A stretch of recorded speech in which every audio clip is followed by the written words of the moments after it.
just like that, it works like a charm. Welcome to the ADLR Podcast. This week we're joined by Bryant, Hey, Kelsey's ass and chair that's on frame. Perfect timing. And we got Randall here. What's up? Ooh, ready for that. What's up?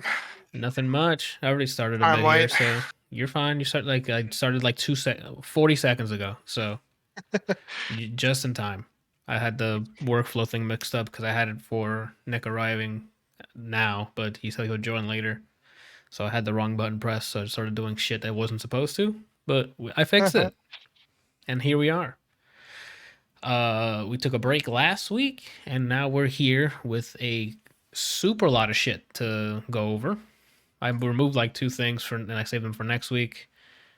The showcase stuff we can probably get through real quick. There was only a few on there that I was actually like super hyped for. Then we got music reviews. Do you want to run over real quick what you were hyped for? What were you hyped for? What I was hyped for the showcase, the first person. Obviously, I'm a Borderlands fan, so I like the Tiny Tina Borderlands stuff. All right. Deathloop, I've been waiting for a while, so just to see another trailer, I'm like, okay, which was cool. The PC version of Uncharted, I'm like, fucking finally, so we can get to see it in its gloriousness. The Wolverine one, obviously, Spider-Man 2, and God of War. Like those were the first party ones, which is what I have a PlayStation for only the first parties. Project Eve looks really cool. I don't know yet about Project Eve. I saw that trailer and I'm like, it reminded me a lot of Nier Automata. So I haven't played that. I was a little on board with it, especially with the way it started. Like it showed her doing some stuff, kicking some ass, and then when it started showing some scenery, I immediately thought it was part of the Nier universe, but I don't think it actually is. No, it's a different team and it's its own thing.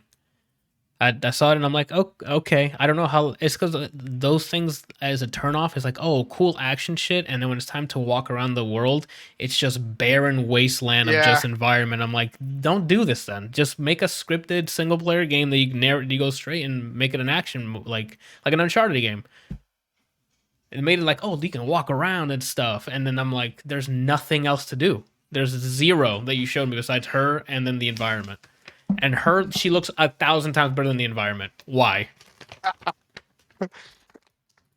That one, I'm a little. We'll see, because I was the same way with for what was it, Forspoken? The first trailer they showed the first trailer they showed for that game, it was her just running around jumping over rocks, and I'm like, what fucking game is this? I'm like, this is gonna flop. And then this is the one where she's like going through, she like goes through some portal and ends up like being a wizard or something. And the first trailer didn't even give us that. It was just, look how cool this environment looks and the fucking cloth physics, and let's jump around and do parkour over rocks. And then the trailer ended. I'm like, what the hell game was that? And then this game actually showed some more combat and some other things. So I'm like, okay, it's shaping up to be some sort of a game here. This is why I hate games hate companies that like release trailers that it's like it's just story. It's like, cool, it looks pretty. The story looks like it might be okay, but you're not gonna show enough you're not gonna show enough in a trailer of a story that's gonna be like, I wanna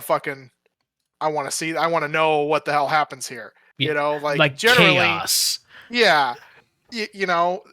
And then even if it draws you in with the story looks amazing, it looks pretty, you get to the combat, and then you're like, what the fuck is this? Last Remnant.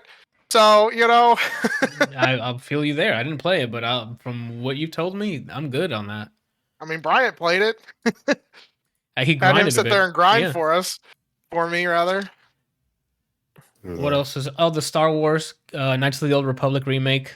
I mean, they didn't show any gameplay, but that's good. Now, it was a well-received game, sold well. Like, cool.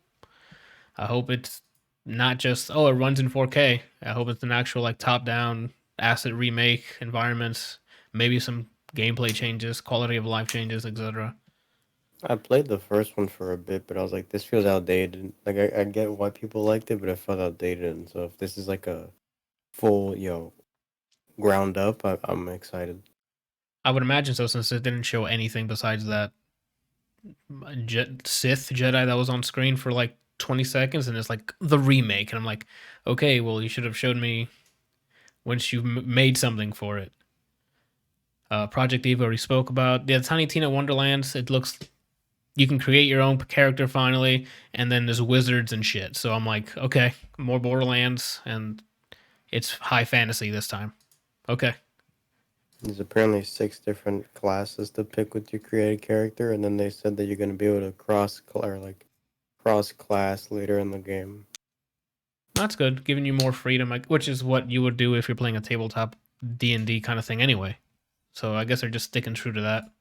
Yeah, so that you can... Nothing that you choose aesthetically will affect your gameplay. That way you can just... They're like 2 separate choice branches, I guess. Nah, that's right up Brian's book. He already signed. How many pre-orders did you get? About Oh shit!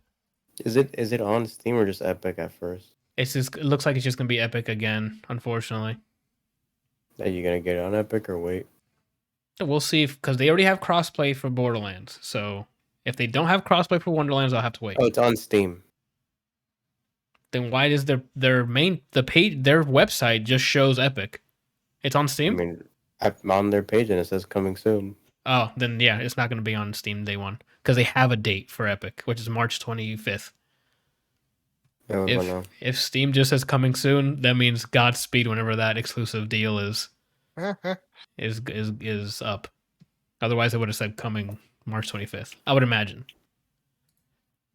but maybe it is day and date. We'll see. Forspoken we talked about. Rainbow Six Extraction, cool. We've seen this game a few times now. I just want to play it and try it.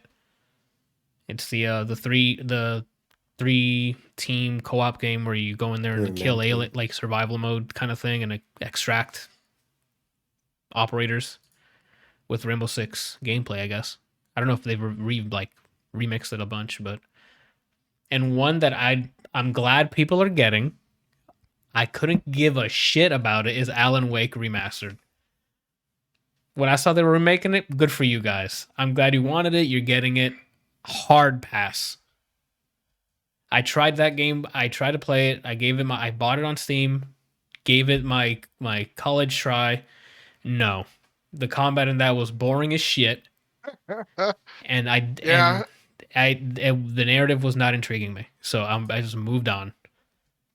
I have not heard anything good about Alan Wake. Like I don't know anybody off the top of my head, or at least remember anybody off the top of my head that was like, "Oh my god, an Alan Wake remaster!" Like, yeah, I heard those rumblings about it. I'm like, they're really gonna make another one or remaster it? Because Control is supposedly in the same universe, so like Alan Wake sort of makes an appearance in the game and DLC and some part in the game. Spoilers. So it's in the same universe, and Control did really well. So I guess they're gonna try to see if they can revitalize Alan Wake and then maybe make a new one. I'm good. Make more Control, please. What else we got? GTA 5 doesn't die. We're here with another next gen update, so it's gonna be on PS5 and Xbox. So thank you, Rockstar, for not making another GTA and still focusing on GTA 5. They should just do what Call of Duty did, was just separate the online into its own entity and then make the single player stuff, like make a new game. Yeah, a new campaign, or just completely. Yeah, I'm right there with you. Let GTA Online live as its own thing, update it as that needs to be, and then GTA 6, please. We need some more narrative. Y'all kill it with it, but hey, it's whatever. What else do I have on here? The Ghostwrite Tokyo game where you're doing like Naruto signs at the demons. Why are you, Kirill in the chat? Why make a new game when you can milk the same cow for 20 years? That's true. This game has gone through 3 generations of consoles. Mm-hmm. It ran like at it's 20 still making FPS. a ton of money. I'm sure, but I understand reinvesting it into the game, but maybe invest less of it into the game, and then I'm sure they have a boatload of money anyway. It's Rockstar, but get us, starting getting hype for the next one, right? Like, I don't know. Hitman Online's next. Kirill brings up a good point. Skyrim remastered. Skyrim will literally be running on your webcam soon. I love all the people that like are the whole like but can it run Doom, and they're like playing it on like a pregnancy test and all this other shit. And Yeah. you're just like, what is going on? I saw that one. I'm like, that's amazing. This means it's more optimized, right? Yeah, I mean, Doom is what, like a megabyte? The whole game? It's if tiny. that? Yeah, the original Like the one is old like Doom? Yeah, the original Doom. Oh, that's what's getting ported to literally everything, like the pregnancy tests and People everything. are like playing it on their like TA83 calculators, like on a pregnancy test. They get it loaded on what was it, like their car? They like overwrite the car system that for their radio and things and play it on there. okay. I thought you The meant game- the Not the new one, not 2016, No. Brian. That would be insane if a pregnancy On a test can run. pregnancy test. That's what I'm saying. Right. Like, yeah, that shit must be fucking optimal.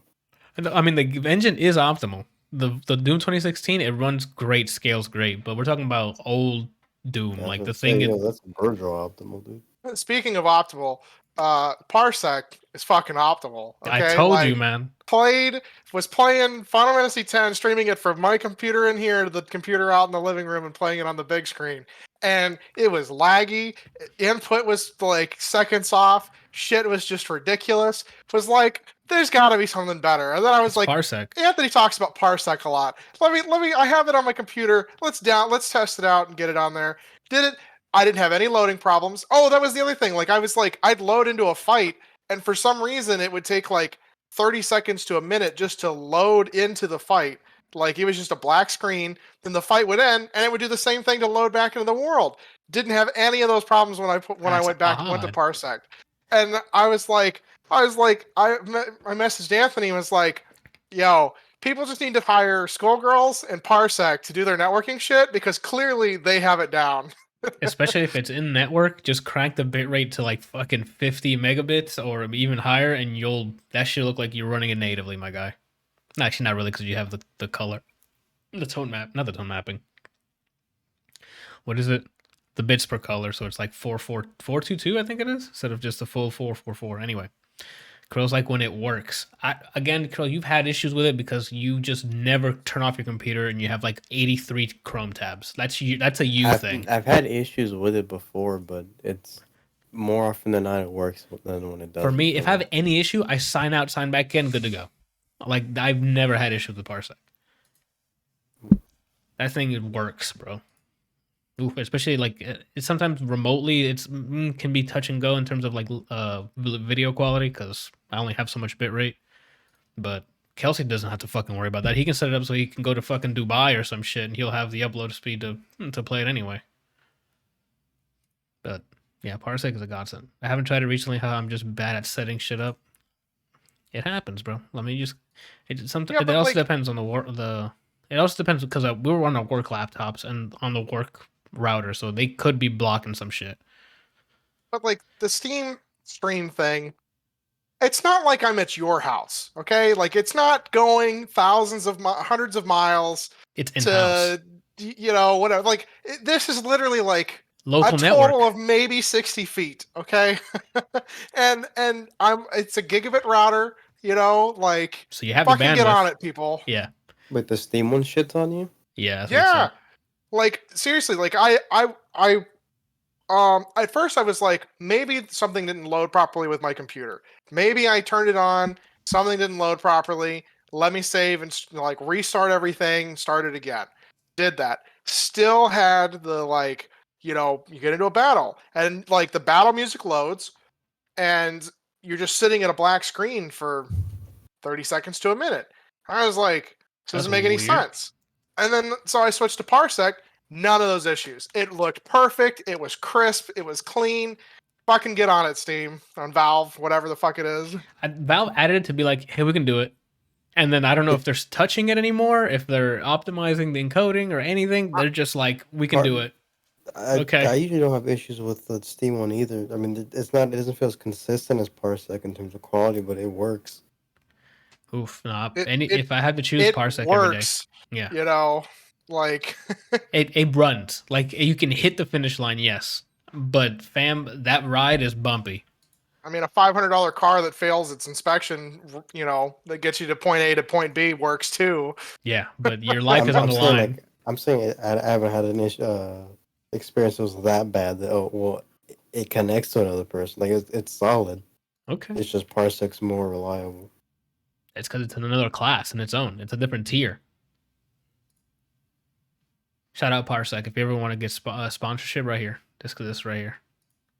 I saw someone do a setup through Parsec where they would stream. They would. I don't remember how they streamed. I think their Nintendo Switch to their PC and then use Parsec to play locally on the Switch with someone in a different state. And they're like, no, this is fine. There's a USB adapter that you can put that you can connect to your Switch the dock thing, and it'll send the Switch signals. So you can connect your Xbox to the computer. The computer will send it through that adapter to your Switch, and it'll think it's the Switch controller. So if they have that adapter connected, you just have Parsec thinking it's an Xbox controller being like messages being sent. It'll convert it, and it's like your blank Switch. I've seen that before. It's pretty cool if you don't want to take your Switch with you, which is the whole point of bringing it with you. But I guess if you're playing remotely with somebody from a different state, then yeah. I'm excited for the Switch Pro by Valve. The Steam Deck. Yeah, that way I don't have to bring my fucking laptop around. Well, I mean, because they were like, hey, you know what? We're going to do this streaming thing. Here's the Steam Link. Just kidding. We're not going to actually do that anymore. It was a cool idea, but, even though it sold a bunch of stuff, we're, go fuck yourself. Yeah, we're going to do something else. We just wanted to make sure the streaming thing worked. Oh, it worked? Cool. We're just going to use that for something else. And now they're like... I think all their hardware minus the VR stuff, they're like, oh, it's all right, but we're done. We got over that phase. That's because the controller, the Steam Link. Because the VR is not just them only. It's HTC. And HTC is not going to not sell that after the amount of money they've put into it. Like, I think the biggest thing is that the reason they stopped it is because they, with like the Fire Stick and things, I'm pretty sure you can load the application on it. Yes. So they don't need an actual physical hardware. Nope. Which is cool, except I have all fucking Roku stuff. You know what's not on the Roku? The Steam Link. Yeah, because it's only supposed to be running on Android. Right. Damn, there's no they didn't compile it into anything. There's no custom. I mean, it's been a while since I've looked, and everybody was like, just get a Steam Link. Except they don't fucking make it anymore. Like, what part of this? No Steam Link. How to run, Steam Link on Roku? Yeah. Just buy a Steam Link. Like, I don't understand the pro. Like I bet they have GPUs where they at too. Like, they're probably like, just buy a new GPU. Wherever those people are at, they have just an abundance of shit that's out of stock for us. Wild.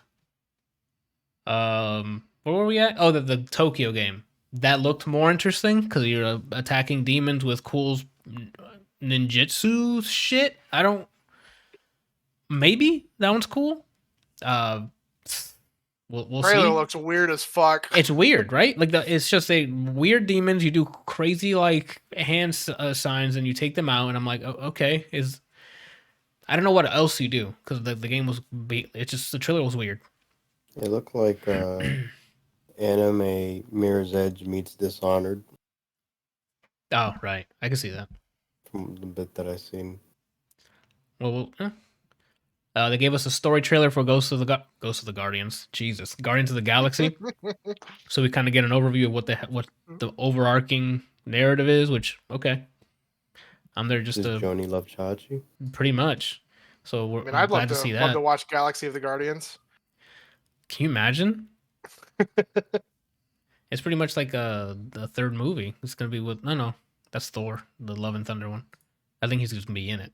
Have they even announced the Guardians of the Galaxy 3? Yeah. It's already in the works. If not, already filmed. Or I don't know the state. We have to check IMDb. I'm gonna pull it up now.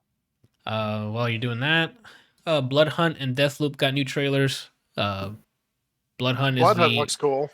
Yeah, that's like the free to play battle. I mean, it's been out on Steam. You can play that now, if I'm not mistaken. Oh, I didn't realize that. I think they were just announcing that it's coming to consoles. But the Blood Hunt should be out by now already. And it's a free-to-play battle royale. We play as vampires with different classes, and they all do different things. I've seen some gameplay of it, and it looks pretty cool. It's a third-person shooter, but you're like scaling around, eating humans for like buffs and stuff.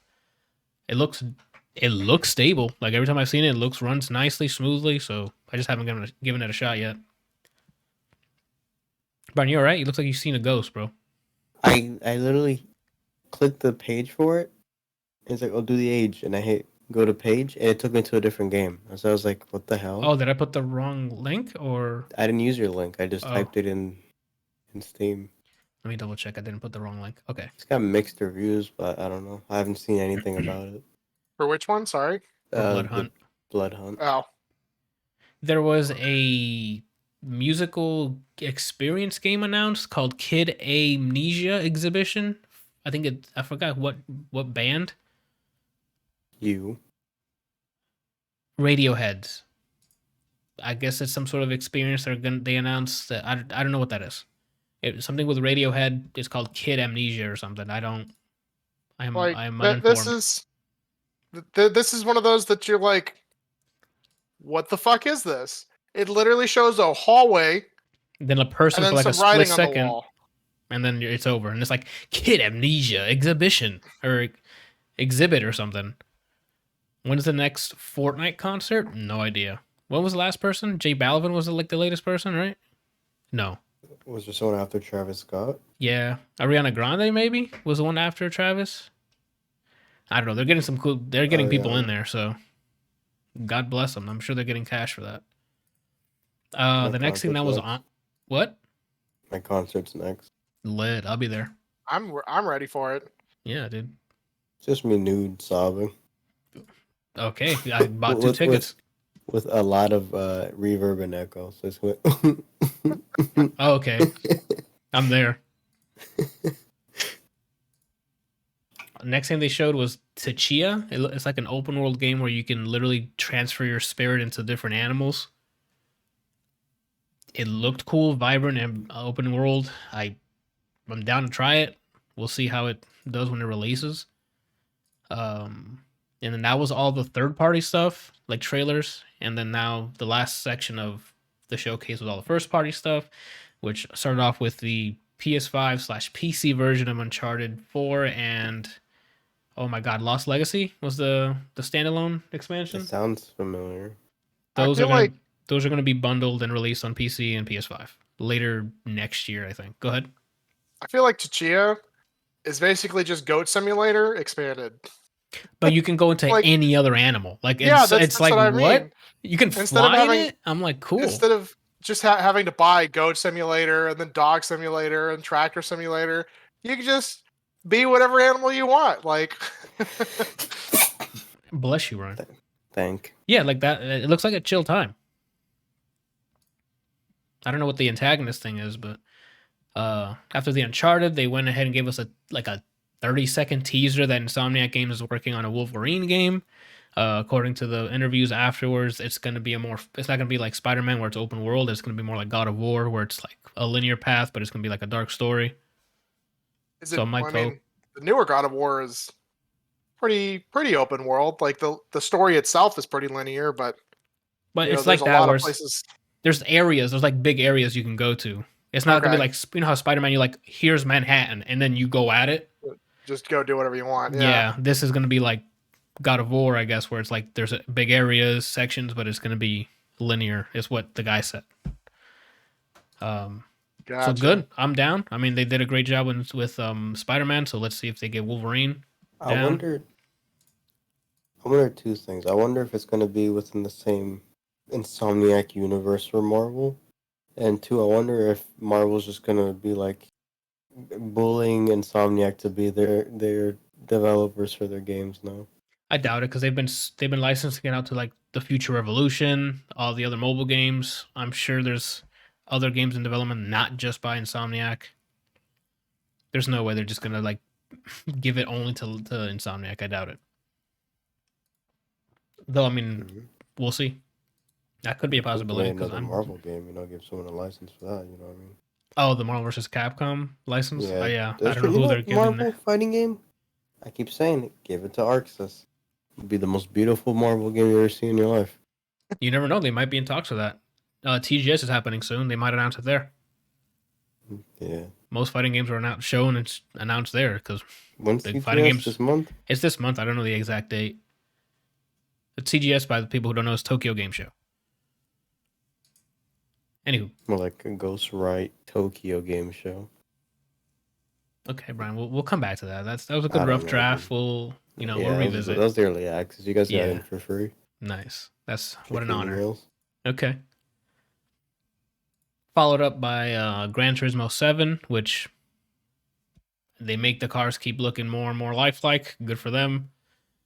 And it's a simulation version, so One of these days, go ahead. For Gran Turismo, they're gonna show someone in real life get into their car and drive off their driveway, and people will be like, "Yeah, they're gonna think that's the game and believe it." They're getting damn near close with the vehicles at this point. The human characters, I didn't think they showed that much. Did you remember that they showed people in the trailer? Random? A little bit. Yeah, I don't remember seeing that many. It's the car. They do a great job with it. And then after that, a small teaser of a cutscene in Spider-Man 2.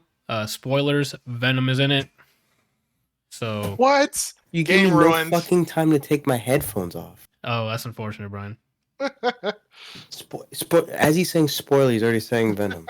The worst host, dude. Randall, this is your podcast now. Oof. Randall, he just looked at the screen and respond. That's what you want? Yeah. No spoilers if he just stares at me. I guess you're right. The audio listeners are gonna be like, "Is this thing working?" It shows Miles and Peter doing their thing costume, and then it ends with him. And it's like, oh shit, cool. And then it ends.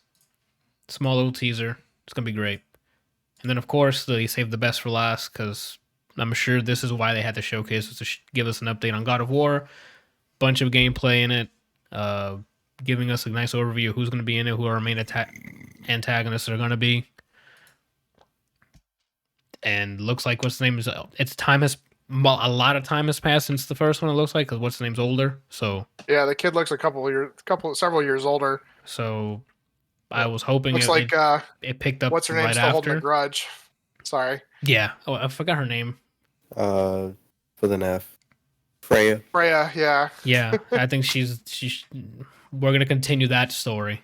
It looks like, and obviously the Thor extra video from the end of they use that same clip.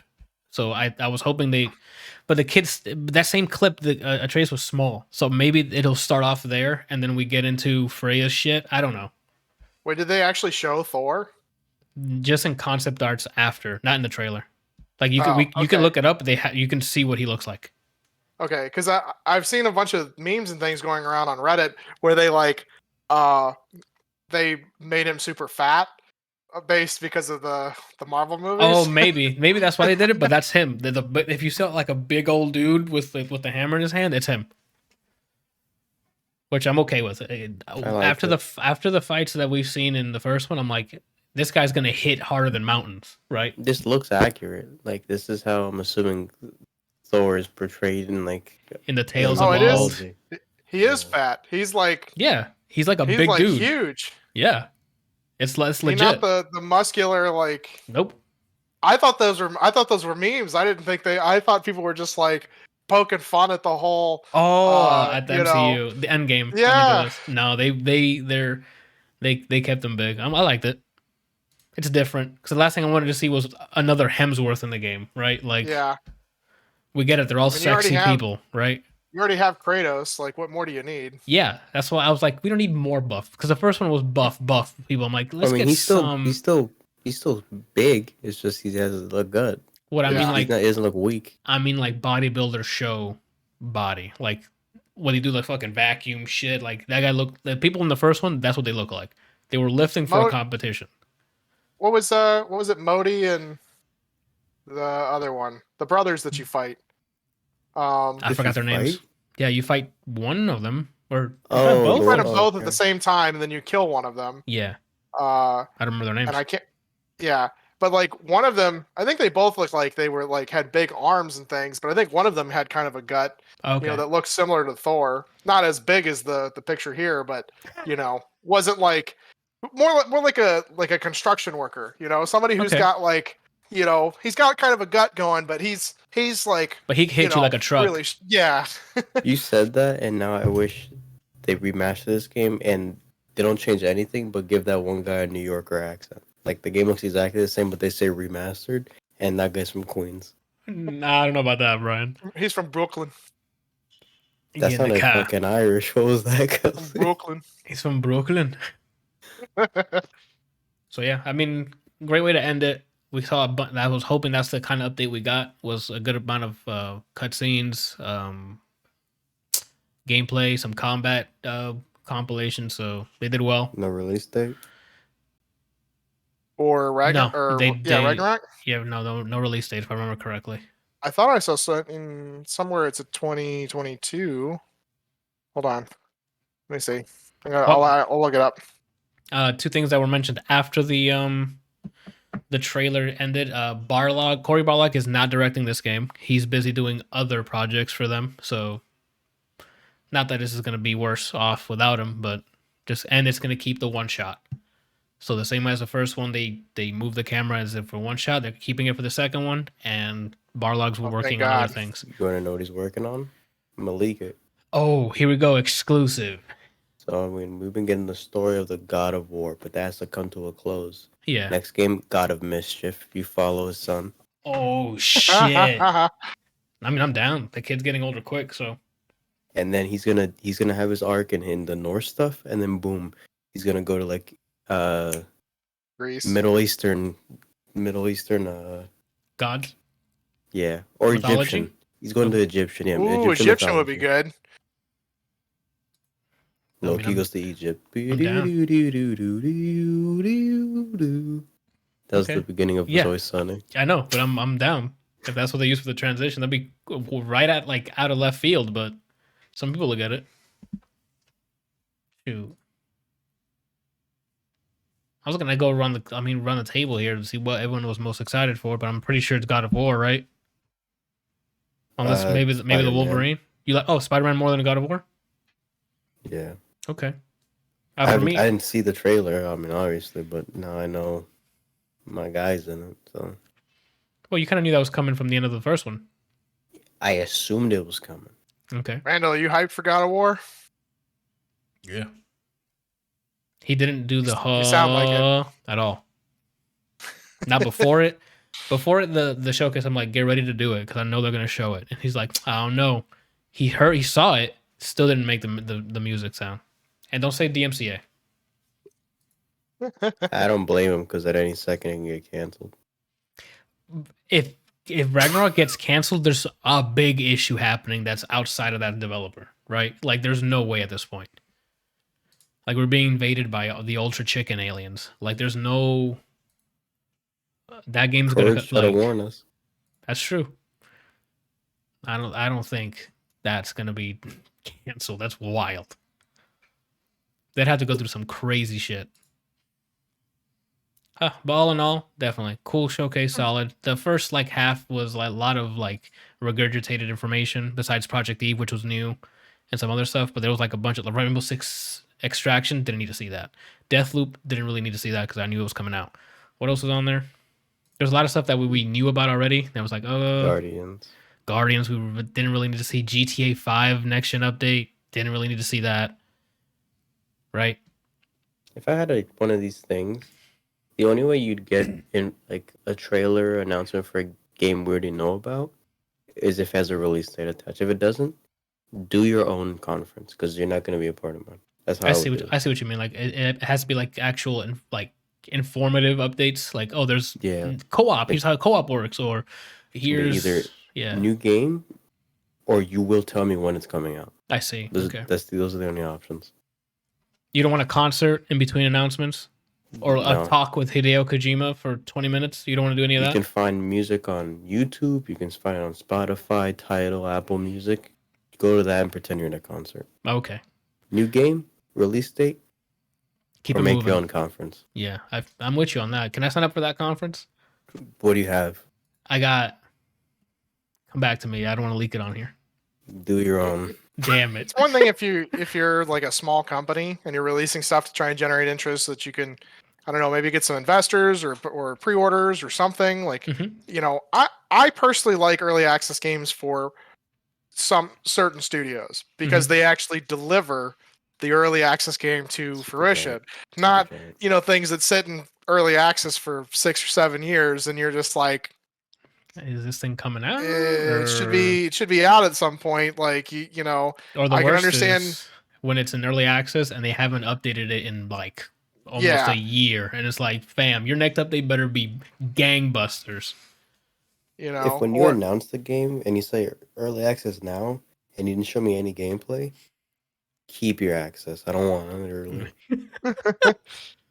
you know, and I really hate it when large scale company like AAA studios are like, oh yeah, it's in early access, you can buy it now and pre-order it and play it and you get all this cool shit. And it's like, okay, you really don't need early access. Like you're a AAA studio with Yeah. billions of dollars. What the fuck are you doing? And probably with a huge publisher backing you. So that's where the funding comes from, not us.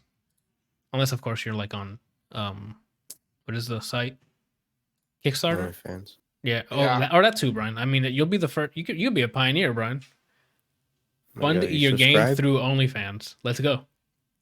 $10 a month, you get access to every early access. Let's get it. Hey, Brian, What happened? do you remember the story in God of War? The main story? Yeah. Yeah. Yeah. Why? Who did you say that one of your favorite characters that was in the story? One of or the favorite? Either or. I mean, it was Mimir, Brian. Mimir, brother. I know it was Mimir, but it was somebody else he mentioned. Someone else is one of my It favorites. probably was Freya.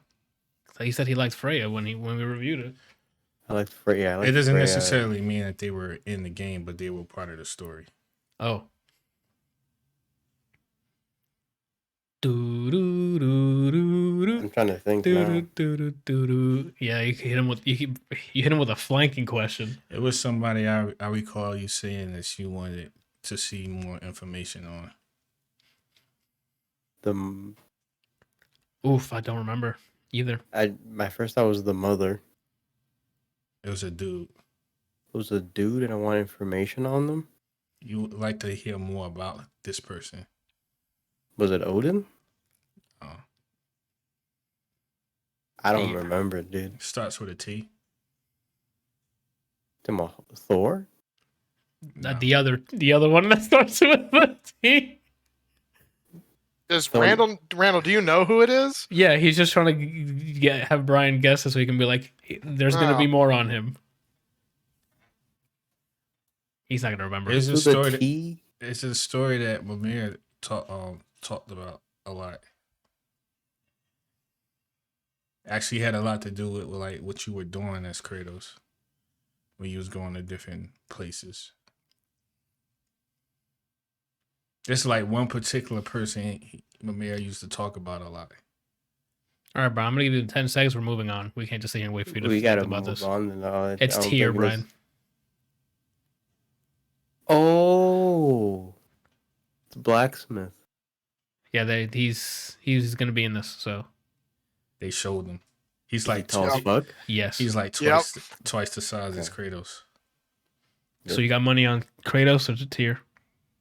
I don't know what Tyr can do, so I don't know. Do you think he can craft He's a in the middle? mastercraft. Do you think he can craft in the middle of battle?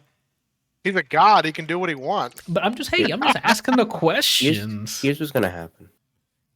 Kratos is gonna walk in, and go, He's like, hey, don't in my blacksmithery, right? What do you call a place that they What? blacksmith in?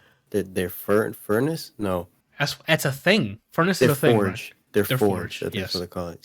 He's forging something. You don't see what. Kratos comes in, but he's like, hey, you keep the negative energy out there. Okay. And then he gets to god rage, and then you see one more hammer hit, and it blinds everyone. And then It's like, a what the hell was gun. that? He's holding the gun. I knew it. What are the project? Is it just regular 45 rounds or what? Well, when you get to him, you'll find out. I don't want to play this game anymore, Randall. 'Cause that's not fair. I always have an axe. His bullets are entire Valkyrie boss fights. Oh, I'm not playing. No, I'm passing. Pass. That's a hard pass. I was easy. so pissed when I found out you could the one Valkyrie fight where she gets up and does like some unblockable attack. All you had to do was fucking turn around. I was so angry. Oh, the light? Yes, like I didn't realize that's what she was doing, and I'm like, people are like, "Oh yeah, just throw your axe at her; she'll knock her down." I was like, "No, that doesn't work. Like this is bullshit. It happens like once, maybe twice. It's a bug on the hardest difficulty, and I was so angry." No, you guys are built different. I played it on easy and it still gave me a hard time. All right, there's some games not meant for me. That's why I played on easy. All right. On easy, I was still having trouble on some of those Valkyries, so I'm cool on that. The experience y'all had, I'm good. I'm waiting for Tyr to make Mimir a mech body. Don't laugh unless possible. He can do that. And what if he just give him a body? I was gonna say I don't think it would be a mech. I think it would just be a regular body. That's more primitive. Yeah, it'd be a body, but yeah. That'd be pretty cool. Brian's writer. Anyway, I already gave you 2 scenes. I leaked 2 scenes already. That's enough. I see. I guess that was me on the showcase. Did you guys have anything else that you were like hype over for the showcase from the list there? I didn't watch the Tiny Tina Wonderland thing, but then I read a bit about it after and character creation, and then I got a bunch of guns and all that. I was like, okay. So they got you a character creation, and you didn't give a shit about the rest, huh? Yeah, I was like, yo, Game of the Year? Okay. What about you, Randall? Besides, we know you like God of War because they showed a lot. What do you think of the Wolverine? That and Gran Turismo. Oh, you're gonna go into the sim? I used to be a huge Gran Turismo fan. Somewhere between Birth and now? leaving up north and moving to Florida, I stopped playing. Is it because you got tired of the simulation games, or you just never picked it up again? No, I love simulation games. It was just I don't know. I think I got tired of racing games for some strange reason. Well, I got the game for you. It's called Forza Horizon. We call it Five Horizon where I'm from. Ooh, the new one's coming out. There's just too many games coming out, man. Not enough fucking time. It's getting crippling at this point. It is. It really is. On my free time, on the games, I'm like, I don't know if I want to stream play this first. I've been just trying things on my backlog. I'm like, oh, it's cool. I'll keep it installed. Or I'm good. Uninstall. I'm trying to dwindle this shit down before October 8th. Oh, you're running out of fucking time then. Yeah, dude. Is that like next week? Yeah, pretty much, dude. Basically. What's Holy October 8th? Metroid. Oh. Aren't you getting Metroid as well? Or are you gonna play it at least? I didn't like the way it looked. Oh man. Are you talking about the new one that's coming out? Yeah, Metroid Dread. It kind of pays homage to the old 2D side scroller. Yes. It looks cool, but I was really kind of hoping for. Do what? You want a Prime? I know. I do too. Yeah, That's what I'm used like to. an actual Prime. Yeah. Not whatever Team Ninja fucking released this last time. That was not a Prime. Metroid Other M. That's Other M. That's not part of the Prime series. That's dead. That's season 9 of Scrubs. Okay. I mean, I'm not expecting to get Metroid Prime 4 anytime soon. Yeah, it's gonna be a while. Last year, the year before that, they said we're restarting development because what we were getting was not what we wanted. Which is fair. And they're like, you know what? Ooh, I got a side-scrolling Metroid. A robot follows you. In my head, so this is how quick I betrayed myself, right? So when they announced it, I'm like, looks cool. I'm not gonna have Paper Mario happen to me again. I'm not gonna pre-order. I'm gonna wait. Right. So the next morning, I pre-ordered it. Holy shit! I haven't pre-ordered it yet. Oh man, can't wait.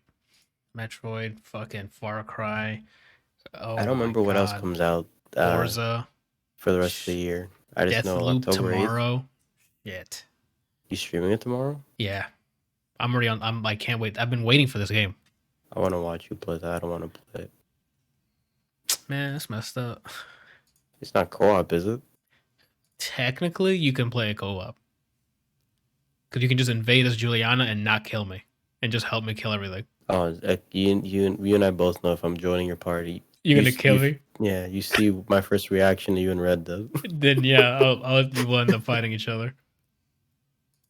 Anywho. Let's keep it moving, shall we? Kelsey and Randall. I can maybe join you on this, but Rick and Morty. Was it the end of the season? That last episode? Yeah. Okay. Oh, I didn't start it now. I didn't put it on here because I thought there was more episodes coming. I thought you guys were just going to talk about it because of that last episode. I'm like, holy shit. Brian, this is definitely heavy spoilers. That last episode is major. I don't even know if I care. I might just listen. Okay, it's the Evil Morty is back. That The arc one from my favorite episode? Yes. Yes, they finally continue that arc. It's like You gonna talk about that specific episode? Well, that's the biggest one for me. The rest were funny and stuff, but actually, no, there was another good one. Yeah, I'm trying to pull up the episode list. Yeah, because I think there was a good one with Bird Person. Oh yeah, so he, you know what happened to Bird Person, right? At the end of season 4, I think it was. So he goes, yeah, they continue with that one. That was the weird. Same season as the episode with the dragon orgies? Is that no? That was last season. Okay. The dragon orgy. This season, my favorite episode. This season is like all over the place. It is, and then the last like 3 episodes are all about actual progression. Well, I think so actually it's only 2. It's episode 8 and episode 10. Yeah, and that's it. So, well, the episode 10 was jam packed. We had backstories finally fucking confirmed.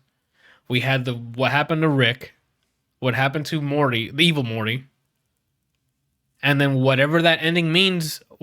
Speculation time, right? Dude, I'm excited. I'm pretty sure, with breaking that open, there's just literally now an infinite number of possibilities that could happen. Mm-hmm. I mean, there were an infinite number of possibilities before, but now there's infinitely more possibilities. Because Rick, the evil Morty, told us that the infinite possibilities we had was one side of the coin. And I'm like, oh, okay. So it's always when Rick is in charge. And then now it's always when he's the smartest person in the universe. Correct. So now when he left, and it's like, oh, so I want to see those then.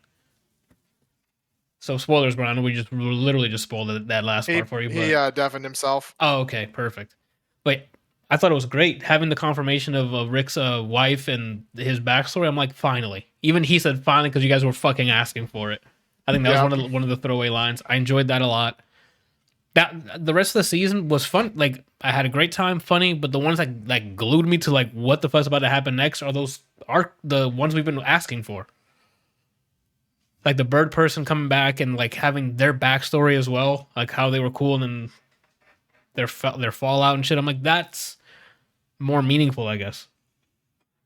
I all the seasons only have 2 or 3 progression episodes. Yeah. But they're definitely the best episodes, you get to see shit that you don't get to see in the other stuff. Everything else is just a throwaway episode where they're just they basically die every episode and then come back. It's like Kenny from South Park.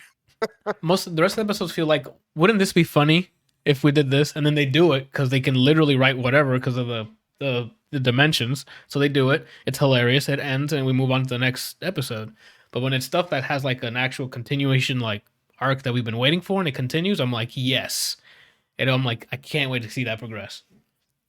The only thing I like the insight that you get to see at the end of the episodes, but it's still it takes away time from the episode because it's 2 or 3 minutes that they're like, oh, it's over. So this is what we were really kind of doing. We thought, man, wouldn't it be awesome if he did this? And then they do that, and they're trying to come up with all this thing, and it's I didn't ask for this. I don't care. Put that in the DVD extras. I don't give a shit. Exactly. Show me more stuff on screen.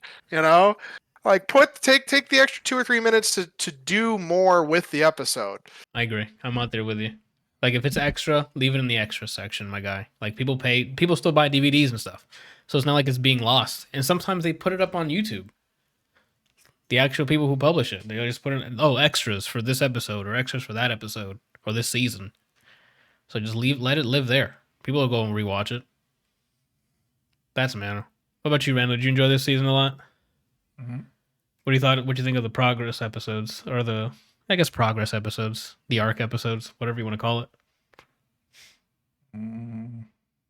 Did it hit at all, or were you okay with?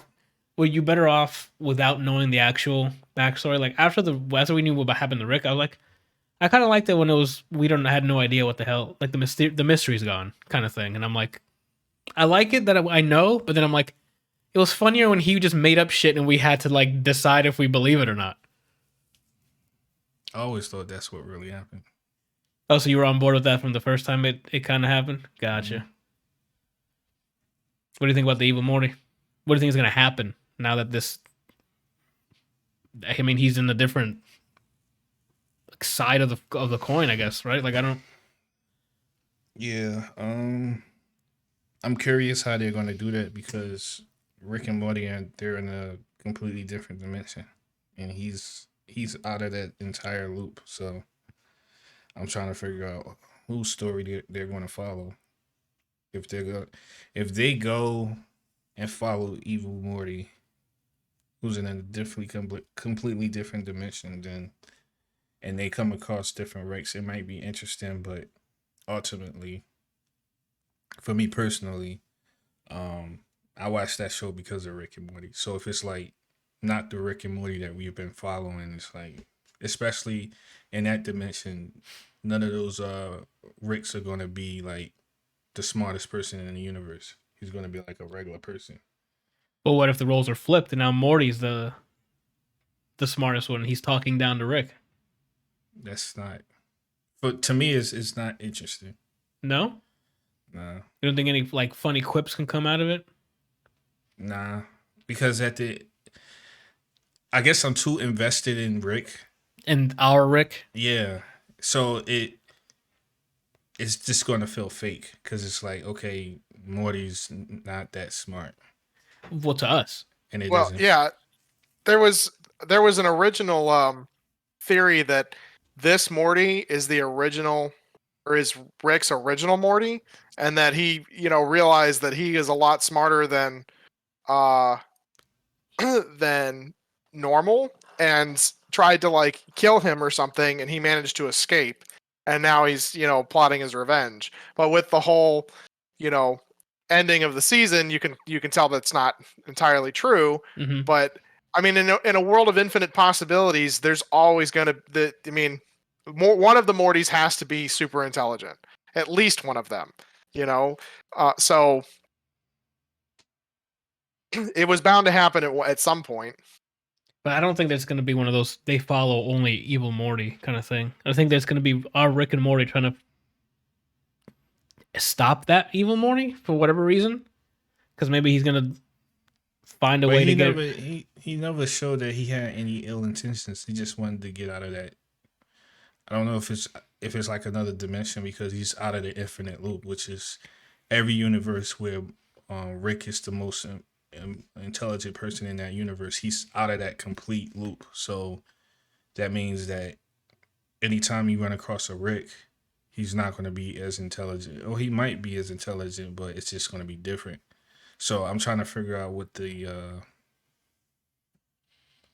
catch is. It's like where if they do follow evil Morty, then it's just going to be us running into different versions of Rick, which is going to be the less sarcastic, less intelligent. Because to me, that's what makes the story is like Rick is not only intelligent. Because usually when you run across people who think that they're super intelligent, they tend to be sarcastic, but then their intelligence eventually doesn't back up their sarcasm.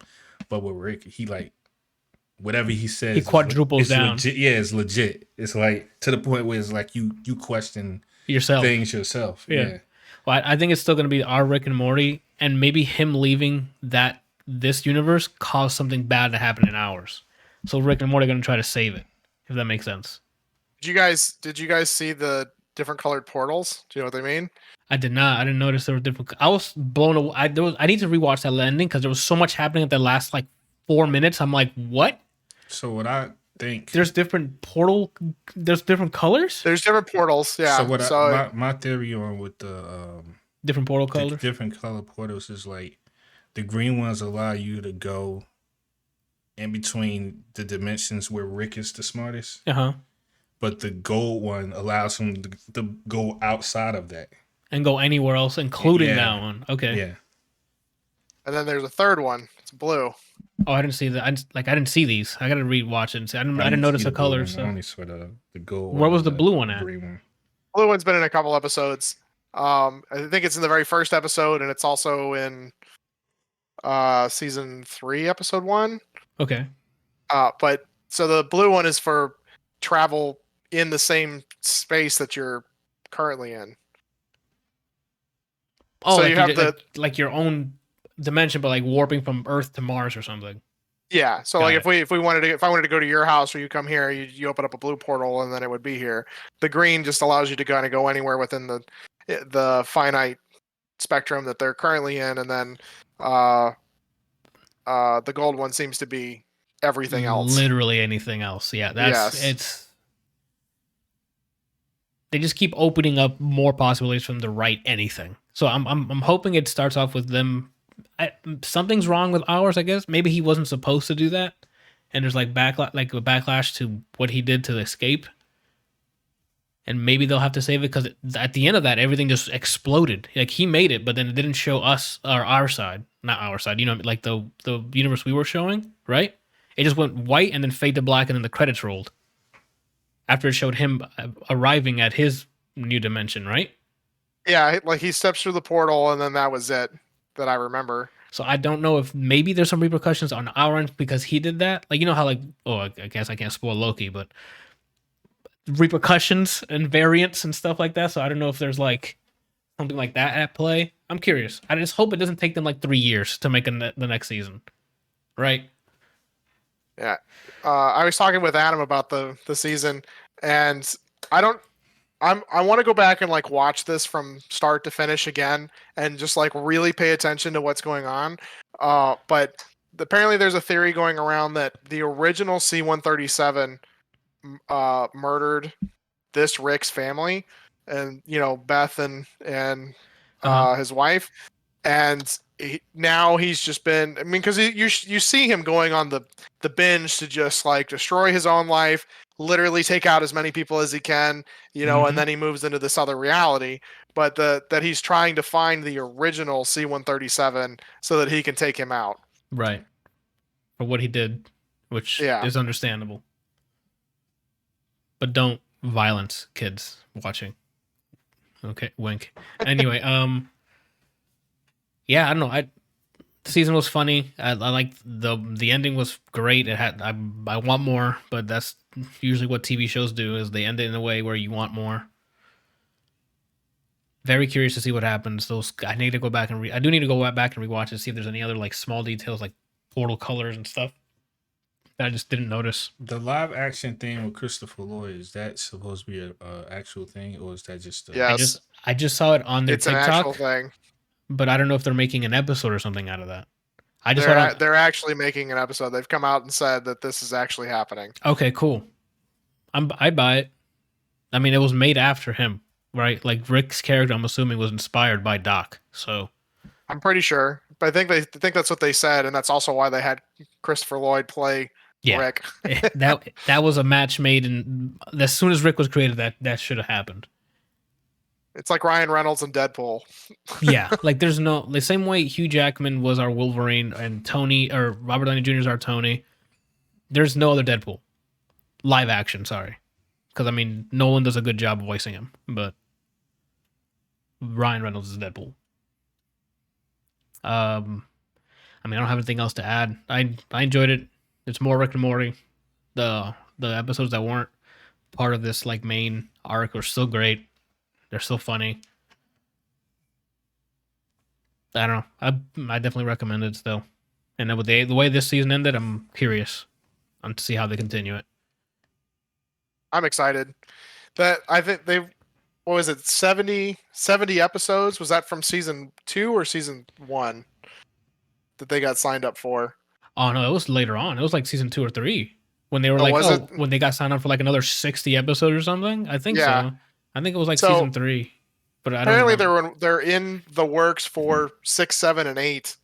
Season 6, 7, and 8 like simultaneously. So Oh, we might wow. see like releases of the seasons a lot sooner. I'm really just tired of only 10 episodes per season though. Like either give me my shit or, something. And it can depend on each episode, because each episode sometimes have some crazy like animation work with like fight scenes, or some episodes aren't even as like animation heavy, so it depends. Maybe like one season will take longer than the other because of it. So I get it. But if they're on for 3 more seasons, 10 episodes apiece, that's a good, what, 30 episodes? Yeah. Okay, bring it on. I would like the ratio to change, though. I'd like to have more episodes part of like the main arc, and then like maybe Yeah. half of each, like half whatever adventures, and then half of like stuff we want to continue on. I don't know. Yeah, I would really like to see more advancement and less just.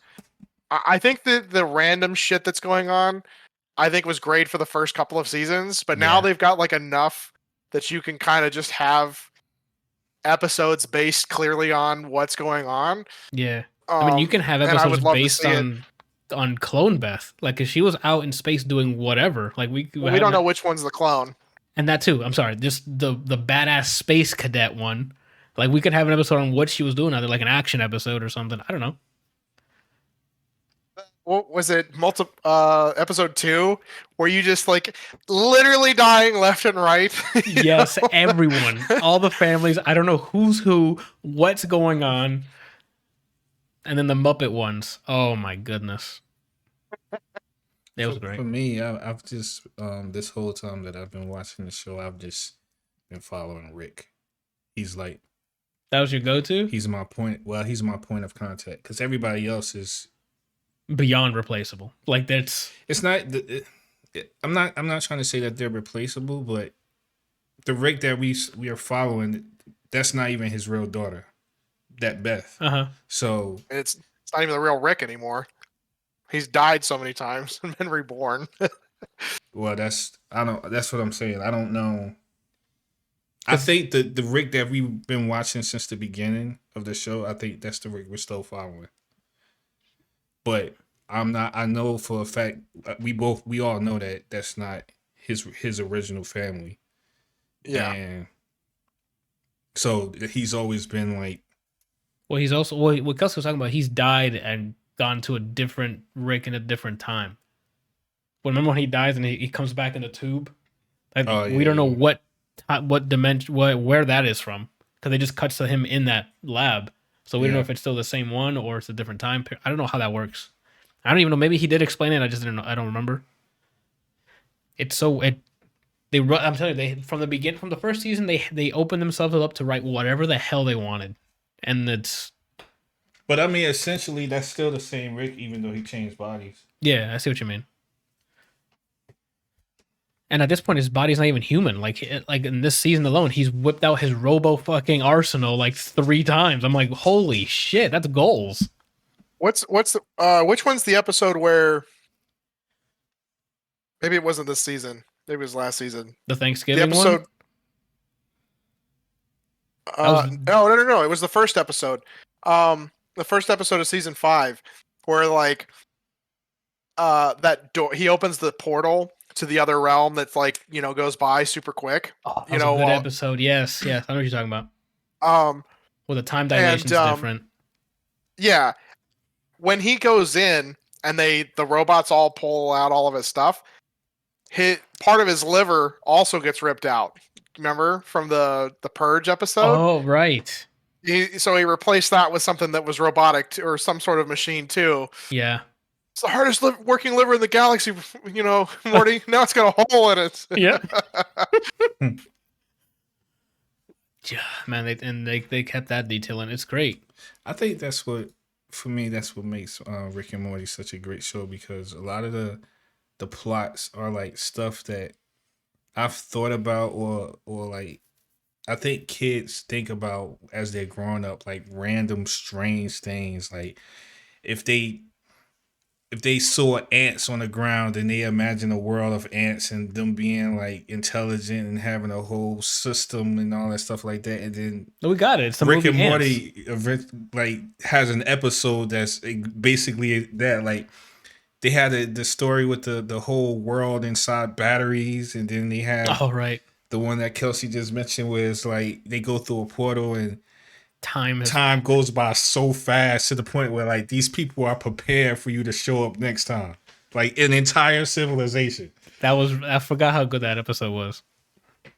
It's also why you never leave technology in a place that they don't have, because they will dissect it and figure it out. Yeah. they'll have their men on it. And they'll take them however long it needs and they'll sort it out. Oh man. Good stuff. I'm assuming you guys recommend it as well. That's the latest season. Like it's pretty much more of the same. So if you were a fan before, you're gonna keep loving it. I don't think they've fallen off yet. I mean, I think it's a great show overall. Like just in general, you know. Yeah, I'm with you there. I'm glad this thing is airing. All right. Time to swap out some Brian's real quick. We're going to be talking about Shang-Chi here now. So, Kelsey, I don't know if you want spoilers, non-spoilers. Do you care? Let me throw up mine. I'm going to step away then. Okay. Hold on. Or you hang on. I'll deafen myself. Go for it. All right. Shang-Chi and the 10 Rings. Shang-Chi. I keep saying Shang. What the hell's my problem? Shang-Chi. That's better, right? Why are you laughing? That's not...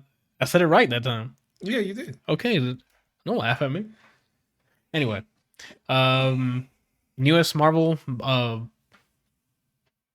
Cinematic Universe movie, right?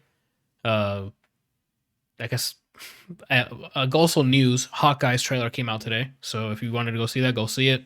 Cool trailer. But we're back on Shang-Chi. Oh man, Shampoo baby. I didn't have much expectation on this movie because I'm not familiar with the character at all. Not deep enough to know the actors. I didn't know besides I guess Aquafina because I didn't know the other characters were in it. So I didn't really have much. I'm like, oh, new MCU movie. Let's go check it out. It follows Sean. At first, Brian's freezing the fuck up right now. It's on your connection because Kelsey's is fine, but you keep freezing. Oh, I see. Great. Cool. Anyway, so I guess we'll sort it out. Yeah, he's frozen. No, well, because Kelsey's is fine, and now Brian's is messed up. Weird. Keep freezing for me. Yeah, it's a relay connection to me and you, I guess, because Kelsey's is definitely working fine. And it's always this time. You'll call up. Who do you have? You have Comcast too? Large. No, I have Spectrum. I think Spectrum. Yeah, call up Spectrum. I'll call him Comcast, and then whoever wins the fight survives. Right? I think I'm calling both. That's what we just said. Anywho, Real quick side note that's kind of related to what you guys are talking about. Go for it. I'm telling you, if a company ever surfaces called By and Large, I'm getting scared. By and Large? Yeah. Like, wait, hold on. B-U-Y by or B-Y? By and Large is the company that was in Wally. Oh, and you think that comes up? They owned everything. Well, I doubt that's going to happen here because there's too much competition. Well, I mean, not necessarily saying that they have to own everything, but if that company surfaces, then that means that whatever's happening to the planet in that movie is going to happen to this planet. But on the bright side, we can invest in that company and be millionaires. Or billionaires, probably. Not going to matter if the whole planet is a huge trash can. I mean, I'm going to be in space. The heck do I care? I'm going to be in space. I'm not going to be on those stupid chair things, though. You say that until it becomes convenient. Nah, bro, I'm not that. I'm not going to be doing that. Where my fucking bone density is like a pencil thin. Nah, I'm cool. Definitely not. Anywho, Can you imagine how that'd be cool because the human race on one ship, no, not the bone density thing, just everyone being on that thing because then lag? How? You know what I oof, mean? Brian's gonna first attend anyone he Every sees. everything is local. Everything. Local network. There's no lag. Randall, we could be hitting. Anytime you had a lag spike in Tekken, non-existent anymore. Every time you have one in Skull, oh wait, Yeah. Tekken 23, when you played up in that ship, limitless possibilities. I hope it is Crossing Vipers remastered, dude. You got it. What? Crossing What? Vipers. I thought it was Fighting Vipers or something. Oh, Something like Striking that. Or Vipers. striking. Yeah. Yeah, that's what it was. Oh, I need another season of that, actually. No, It's been we a while. do not. You don't like Black Mirror anymore? Oh no, I thought you meant like. I'm sorry, I misunderstood you. I thought you said you needed another episode like that. No, I want another season of Black Mirror. It's been a while, right? Yeah. Crocodile. All right. So Shang-Chi. I guess wow, I don't want to get this incorrect. Where was he born and raised?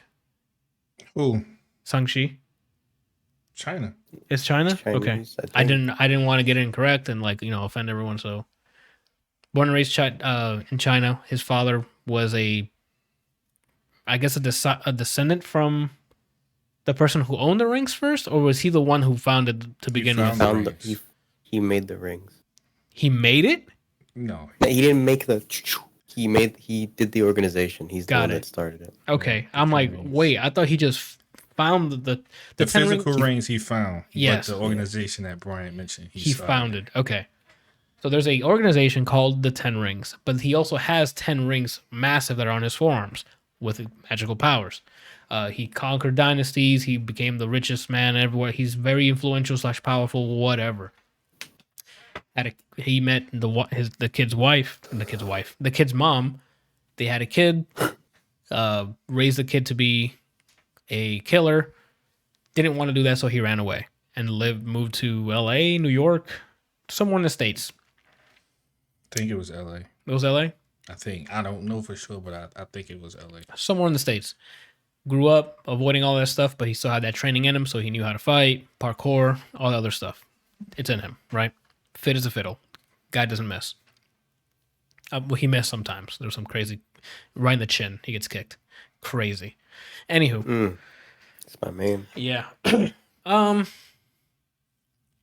Again, the dad starts hallucinating after they're not hallucinating. The rings start talking to the father after he loses his wife, saying that she's still alive and you can bring him back by going into her ancestor's village to go reawaken her.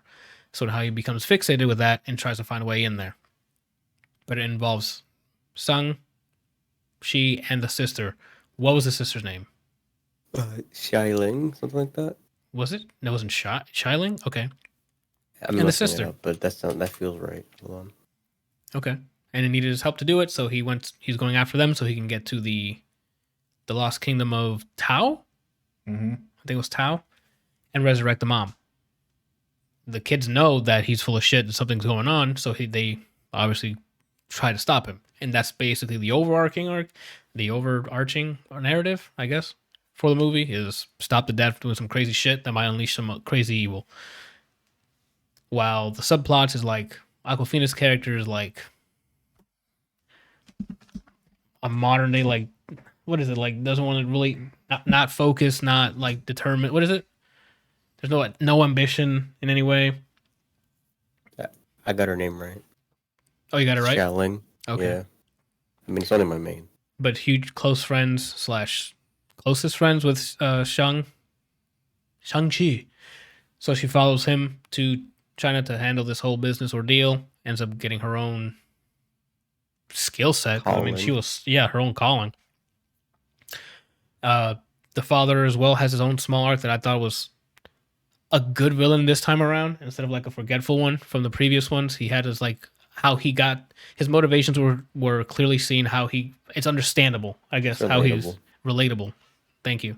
On how he got the way he was and how he became the villain, and even to the fucking end, he was still literally his dad. So he did what he needed to do. Great, good arcs. Made a gun. He hit him with the fucking, and this thing went flying out. For that, great. Narrative was easy to follow, great for like the whole family, no problem. Action, I thought it was great. I was scared it was gonna be like an American like the old like the first 3 movies in the MCU where it's like, oh, it's martial arts, and it was just not. Yeah, it was just not it. This one, there's definitely some martial arts choreography. There was some fights where it's like that looks choreographed, but then there was some good movements, like the parkour stuff. Him evading it, it reminded me of like like a young Jackie Chan, where he's like the entire time, like when he's dodging stuff, jumping in between, using the environment. I'm like, I'm here for this. They did that really well. I want no trouble. Like I would hope Jackie Chan sees this and like he starts tearing up. I'm like, I can pass the baton. He didn't. This guy did a great job doing those. I don't know if it was all him or stunt double, whatever. It was all him. It was all him. Mm-hmm. Then applause, because it was great. It looked great on camera. His movement around there was great. The action sequences were cool. He trained for a year. Say again? He trained for a year. Oh, he hit him with the John Wick training then. Since I think in the video that I saw, he started in 2019 with all the with all the choreographed stuff or the movement, and making sure that it all looked believable. Yeah.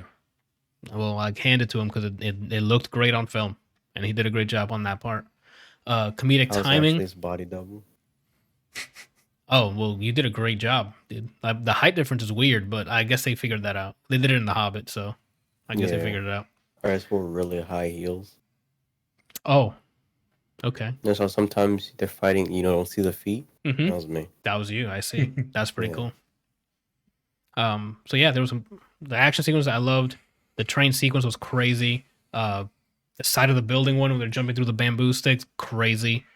The only action sequence that was like, okay, this is a little too far was the ending, because it was very anime with the whole fucking dragon coming out, and we said spoilers, so this dragon thing in there, so shit was going crazy. And I'm like, okay, now you kind of went not too far, but I'm like, all right, now we're in the CG fest. Where before, reel it in. Yeah, like I would have been like, reel it in a little bit, where like the fights. But that's the culture, though, man. I get it, and that's why I'm like, I can't really knock it for that, because that's their bread and butter, right? Like that's when you see martial arts movies from like foreign martial arts movies, that's in there.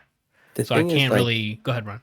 The dragons looked pretty, right? Yeah, but they accidentally spilled all of their motion blur on that part. Yeah, there's a lot. It just became. The problem was because it was liquids. It was liquids, and they applied motion blur to the liquid, so it looked like it just rubbed everywhere. Yeah. But I mean, what are they gonna do? They were literally fighting on like it was water everywhere. So maybe that was a design choice so they can mask a lot of the stuff. But that was part of it. I did like, speaking of the visual effects, I did like the effects of when they try to use regular weapons on the demons, and they like warped, and they're like, "Nah, fam, that doesn't do shit to me." I'm like, I would have ran the fuck out if I try to hit you with like a sledgehammer and that shit just. So, dude, I would have ran. Shot at one, and then it did that. I would have been like, yeah, I would have been immediately, fam. I don't have the tech. Like, I'm joining you. You don't have to take my soul. I'm just show me where you live. Sure, yeah, I'll get dinner ready. You know what I'm saying? Like, so when y'all done fighting here, we can have a nice cookout. Whatever you need, just let me know. Nah, that was crazy when that effect happened. I'm like, dude, this is gonna be a bad ending. They lose him. Oh man. What was I gonna say? The dialogue, the chemistry between him and Aquafina, main dude and Aquafina, were great. Even with the side characters too, there was a lot of funny lines thrown in between. The MCU seems got that formula down right.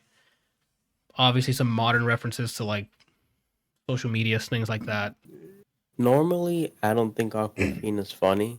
Her like kind of humor is just not for me. But in this movie, I think it fit well. Okay, I can see that. This is the first time I've ever seen her. No. I mean, I know of her. You saw her in Raja. She's the dragon. Yeah, but that was animated. I'm talking about her. Oh, physically. She really looks like that. I'm sorry. I thought you meant like you've heard her stuff. I've heard of her, but I've never actually seen her in a movie or a show or anything like that. You should watch. First time I've seen her. Well, this is her in a comedy one. You should watch The Farewell. It's her in a drama movie. Really good in that too. Do you want the grandma in it or something? Yeah. I haven't seen it. Heavy movie. So I mean, If you're trying Heavy to on the base. heavy on the bass, so if you're trying to like shed some tears a bit, The Farewell is pretty good. So she's known as being a good actress. From again, I've seen her in The Farewell, that Bronx show we were watching like 3 episodes of. Nora from Yeah, Queens. this and Raj and what is it? Raja? Is it I Raja? haven't seen that. Raya. It's Raya. That's why I said it. Haven't I'm like, seen that's that. wrong. You should watch it, Brian. It's really fun. And Raya. That's all I've seen her in. I haven't seen her stand-up specials. I haven't seen any other movies besides those. And She The makes Farewell, she did it music, really good. apparently. Oh, I didn't know that. Someone told me she did, but I haven't fact checked. Oh, I've only known I her don't from know. Raya, The Farewell, now this. And The Farewell, she did great in a serious role, and then she did great in this. So I don't. Yeah, apparently she makes music. Before I you love listen, it, yeah, too. I was about to say, don't listen to that yet, Brian. Just do me a favor and watch Inside, right? Because you can. I meant review- I was going to this weekend. Yeah. Then I saw how many things I already had. I'm like, let me wait. Oh, it's because you can knock out 2 reviews: music and the actual the show. That's why I did that. Just saying. Anyway, I don't know if I've been talking the whole time for the movie, so I don't know if you guys want to speak up. But I mean, I liked it. It was a great action adventure through and through. Dialogue was fine. Comedic timing was good. Action I liked a lot because it was reminding me of old school Jackie Chan fights. I don't think there's any character I disliked, but the dude that played Drago's son, you'd think he works for his son. Or, sorry, he works for What? Shang's dad. Yes. Right. He shows you he basically has his own League of Shadows, essentially, is what he has. Mhm. But Drago's son literally just kept, oh, my knife hand? Yeah, I'm gonna shove you. I think he was just like, I don't know. I would like to see how they met for him to be okay with him doing only that, right? I was hoping some Bane came out of him or something. Like, be smart, not just. All right, we get it. You can cut things. What else? Like he was I just can shove. yeah, he was What like else? the muscle. Like he was like that's the archetype, the muscle. Unfortunately, but Besides that, Wong. They actually made Wong like funny. oh The yeah, scenes, and I like that. And Shang's sister's my main. So, and whoever costume design in her introduction when she's in the ring, with the black whoever and designed gold. that costume, I fuck with you heavy duty. Okay, I mean you could probably look that up to see who did the costume. Whoever did it. If you guys, I know they watch this. When you see this episode, I appreciate you and your talents and your efforts. Let them know. I don't know. I highly recommend it. It was a good time. I like that a lot. Yeah, the I was ending might surprised by how get. much I like it. Yeah, same. Like I was like, cause I went in there with no expectations. I didn't know anything about them. The actors, or not the actors, the lead actor, the character itself. So I'm like, cool, new backstory. I enjoyed it. The villain wasn't like a throwaway. It was part of the main person, like the main character's upbringing. So it mattered. It wasn't like, oh, we're here to bad things, and then he just beats him and then just moved on. Like it's even beating the dad was like, it hurt. Oh, Yeah, like oh fuck, right. I wish they actually complain. They didn't show enough of Shang's mother. That's She's true. supposed to be a badass, and then you see her literally was my know the complaint. matchup, and then the moment where they could have tugged at heartstrings to the maximum, they went too safe, and that's the constant problem with Marvel, with the MCU. You try to be risque, and then you're like, no, never mind. Yeah, that's probably my one drawback. And I'm spoilers. So the mom dies. The scene where the mother dies could have been done better. It could have hit. Yeah, not yet. Even if they didn't want to like put it in your face, they could have did something like they did when his father, after the fact, when his father went to that To whatever building hideout or that whatever, they were at. and they kind of show what was happening in the mirror. Yeah, They did something like that where if they didn't want to put it in your face, but maybe we saw in the mirror her like Dying getting or- yeah. hit with some stuff or whatever. Why as she was like tearing people up? That would have been better than what they gave us. yeah, because it was just a kid's face, and we were supposed to, I guess, I mean, we heard some fighting in the background, but it wasn't like a slash of her getting stabbed or anything. It was just like, I guess she's getting her ass beat, and the kid got sadder. So like, okay, but having her like have that last hurrah of defending her son or something, that would I think would have been better. Mm. But thank you, Brian, for reminding me. I forgot that was my biggest gripe. But aside from that, I mean, this isn't really a gripe, but it's more like a confusion. I still don't know by the end of the movie if Shang and his friend are they a thing? Or are they just still best friends? I think they're just best friends. Because again, if That's what I think. If it doesn't happen on screen, it's not Yeah. It ain't official, right?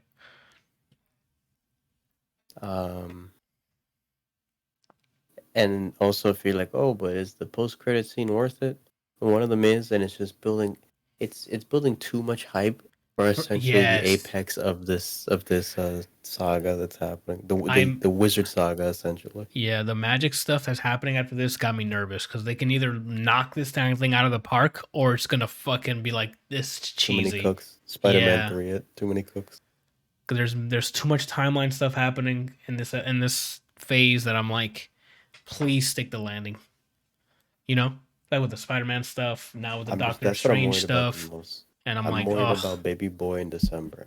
Well, I don't know what's in the movie besides a specific person because my phone spoiled it for me. yeah, you gotta uninstall But- social media, bro. Just get off of it, right? No, I'm just kidding. No, I can't uninstall this, the fucking feed thing. You can uninstall that. You can disable that. Oh, You can disable it, not Okay. uninstall it. what did you find out on your phone? I didn't know Strange was in the movie. Oh, that's a big one. I thought you found out about something else. So we're gonna move on before we spoil that as well. What was I gonna say?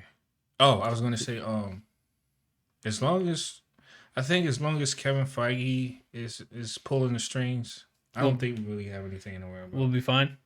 I think so. Okay.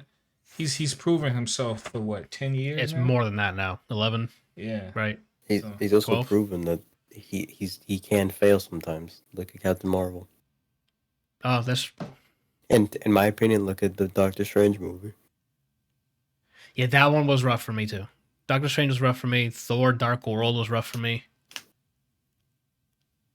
Captain Marvel was, I think, also fine. I figured I but wouldn't mention. I wasn't gonna mention like the pre-Avengers ones, like the two Thors that no one gave a shit about. I was like, in recent after they built momentum, I was talking about those movies. oh no, the first Thor came around for me because of future films.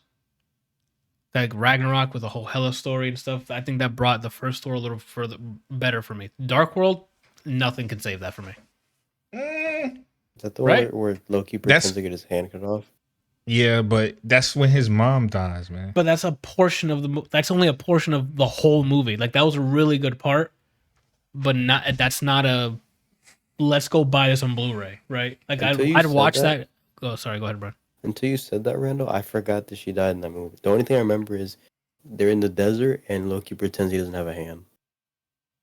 Like that was a really good moment, but that's a moment I'd YouTube. I wouldn't rewatch the movie for it, right? Mhm. Like I rewatch Guardians for a lot of small parts in that because there's a lot of good parts in it. I rewatch Winter Soldier because there's a lot of good parts in Winter Soldier, right? Anyway, but I think that's. I guess I don't know if you guys have anything else. Oh, another note, which is still related. Soundtrack's not bad. It has slappers Yeah. for sure. Yes, And the that's other true. song's like, oh, it's cool. I don't think I got to one and I was like, you can delete this. Yeah. I haven't heard the whole soundtrack. I just heard the one you sent me with Sway Lee, and I'm like, of course, because Sway Lee's like the master fucking He's a choruser. fucking cheat code. Yeah, And like in the Anderson .Paak song they play in the credits, I listened to it today. I'm like, this shit slaps. forks, bro. Okay. You know what I was thinking about the other day? It was just something really weird. I don't know why I was thinking about it, but could you imagine? And this isn't by any means, this isn't a good thing, but this is kind of like turning a frown upside down. Could you imagine if you were in a coma and you woke up 10 years of Oh. Marvel movies? Oh, you mean like you haven't seen it at all? Like you Didn't even, when you went under, you didn't even know. It was just like you just heard talks. you You just just heard that heard Iron Man talks. was coming out. Yeah, you heard No, you didn't even know Iron Man was coming out. You just heard there were talks of a Marvel movie. of a Iron Man movie. Okay. And then you come out of this coma like now. Wow, the hype will be ridiculous, dude. Yeah, that'd be real. I mean, you'd be set for a bit. 10 years of movies that you just like. Well, I mean, you'll watch that over the week. Like, you can, if they like it, they'll binge it through like a weekend and watch a good majority of it. Because it's 10 years. Oh, the shows as well. That's true. Yeah. I'm just imagining like the overload though. That could be a bad thing because it'd be like, oh, if I binge this 10 years of stuff, they're like, okay, I'm kind of over this. Where we literally got it. I think it depends on the person. It will, but I'm saying it could backfire. Because I think people like us, we were like, I'm calling off of work or some junk like that. Well, we don't have a job. If we're in a coma, we don't have a job when we wake up. True. Now, I mean, if you do, God bless that company. If there's a company that you'll take the guy back after a coma, God bless you. That's not unfortunately how the world works. What if his job is to be in a coma? All right, Brian. Now I don't know what fucking listing you found, but I mean, there used to be a job where people would shoot rubber chickens at the airport windows to see if they'd last. Let's bring Kelsey back in. Are we done with Shang-Chi here? I recommend it. It's surprisingly enjoyable. It's refreshing how enjoyable it was. I wasn't expecting much from it, and I got a good amount from it. I'm right there with you on that. Besides that one gripe. How about you, Randall? Did you already have expectations or? Well, yeah, I told you before it came out, I was really hyped for it. Okay. So it hit that expectation. Or I wish they explored the martial arts aspect of it, but yeah, I thought it was really good. Oh, so you were wanting a little bit more of that? Yeah, especially when what's his name? Ling, I think it's Ling Chu Wei, the dude who played his father. He's like an actual martial artist. Like is he? Yeah, he did an Ip Man movie. Oh. Called Grandmaster. So that was one of the reasons why I was so hyped about it, because I don't know Sim Yu. I think that's the main character's name. Okay. I don't know anything about him. Okay. It's the first time I've ever seen him. But the dude who played his father, I've seen him in several martial arts movies, and he's like legit. He's like Donnie Yen. Oh, okay. Quality. Well, then he was probably kind of like tied down to using those things. Because he wasn't able to do a lot of martial arts. I don't mean like what I saw on screen was good. Okay. I'm just saying I wish they had done more of it. Oh, okay. You know, like I was like, because he was kind of tied down to using those fucking propellers, and I'm like, okay, it's martial. There's some martial arts to it, but he was using that a lot, like throwing projectiles and stuff. I'm like, go ahead, Brian. I don't know if he's not frozen. One more note to reiterate: the costume design for his sister, top notch, and his sister, top notch. I like our character a lot, especially the roundhouse that she did. Yeah, knocked him clean. Yo, I would have been like, I can't do this movie. Because she knocked me out. Like, how did you guys finish the movie? That's how long it took me to wake up again.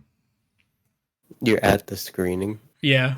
My coma ends with me, like, propped up on a chair, and I'm like, and then Shang-Chi comes, I'm like, oh, we finished? Oh, Shang-Chi. I keep saying Shang. Anyway, because his name is Sean. I think it's because of Shang soon. Oh, maybe. Do you have anything else to add? All right. Kelsey, come back in here whenever he gets a chance. He's probably playing a mobile game right now. Ooh. He's good to go now.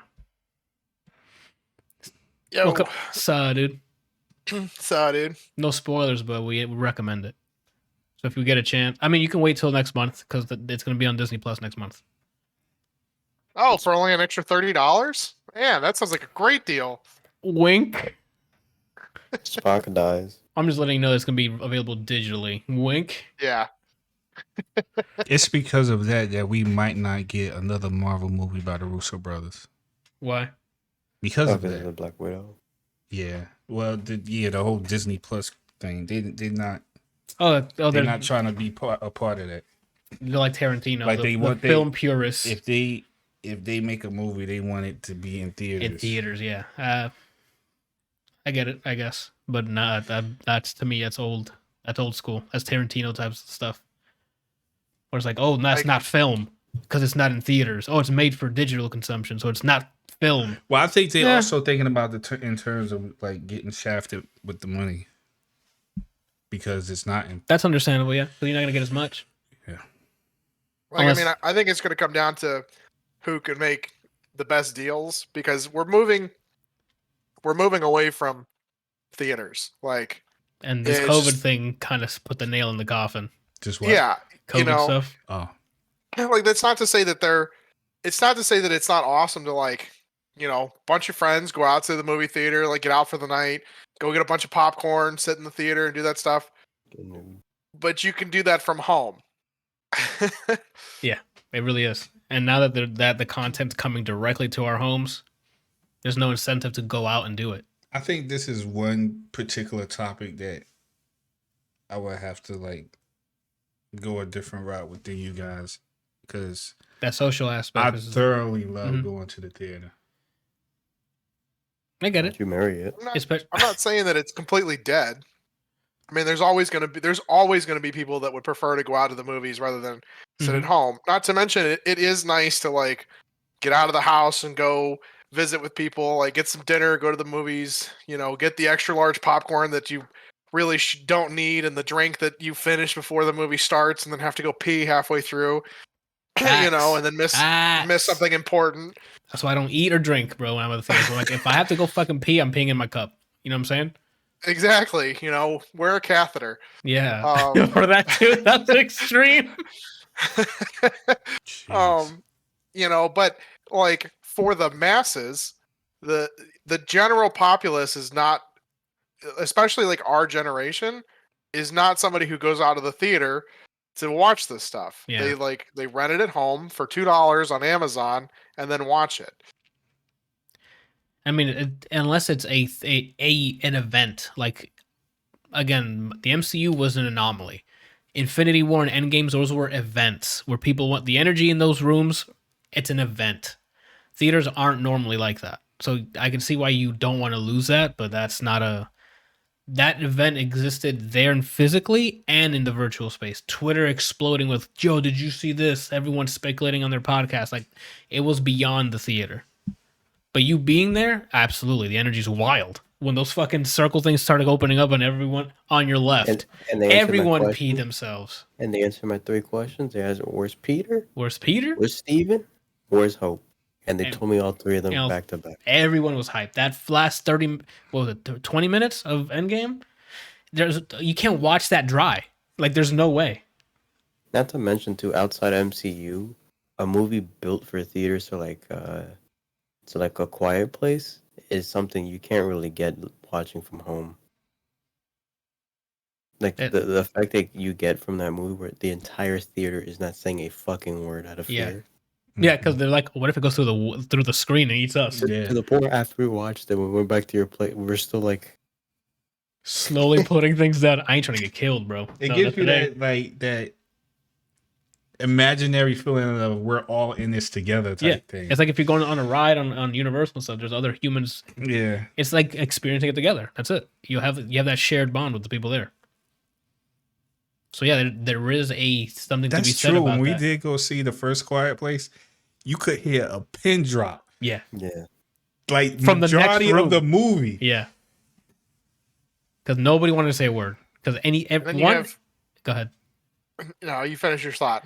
I was gonna say because if one of the characters said something or we heard something, we're like, over there, be careful. Like we were in it. Like Problem. when it zoomed in, and we're like, everyone looked at each other. They didn't say anything. They're like, yo, that's gonna be a fucking problem. They gave each other the eyes, like, yo, that's gonna be a problem.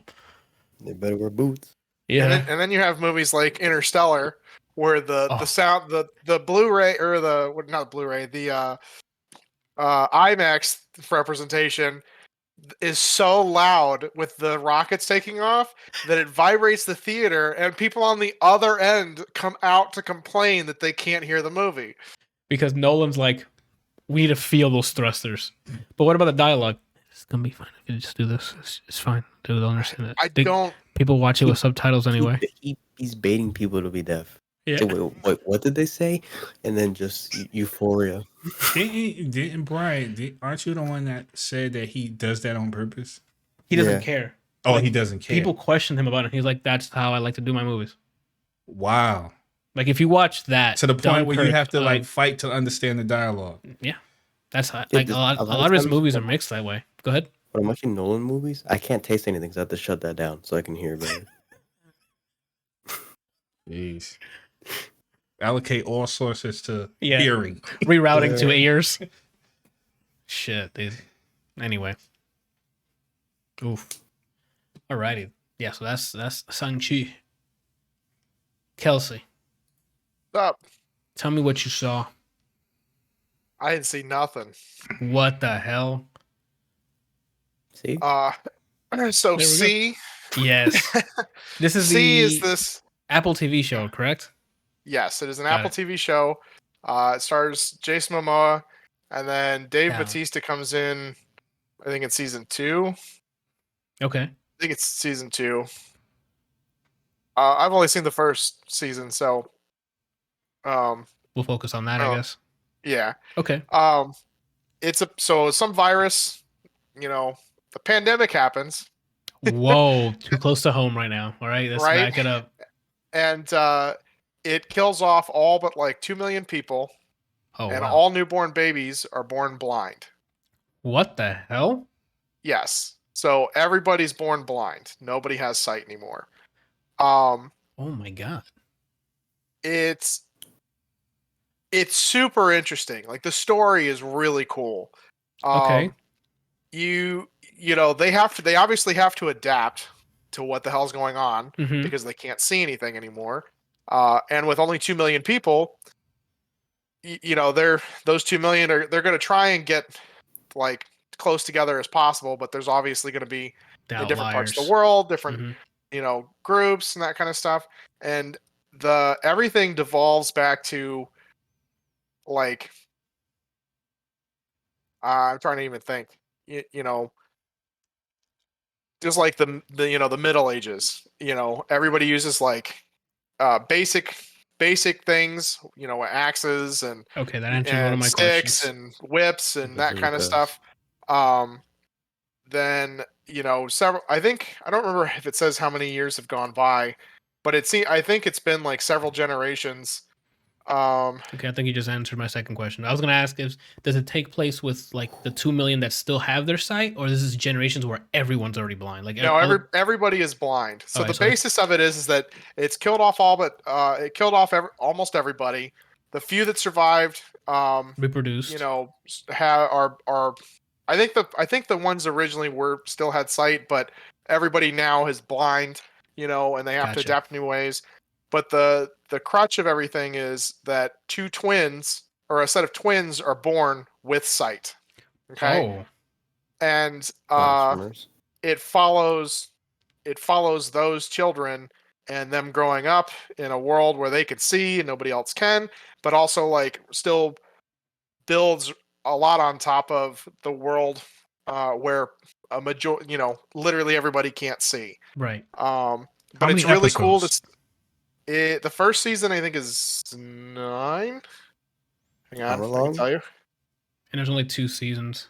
They're probably Hour hour long? long. I'd have to guess it's an hour Yeah, long. they're hour long, and they're 8 episodes for the first one, and season 2 has 3, almost I think maybe 4 episodes now, and I is it- think there's 9 and Okay, so it's currently airing. The second season's currently airing now. yeah, second season's currently airing. Got it. Season 2 also has 8 episodes, and episode 4 comes out on the 17th.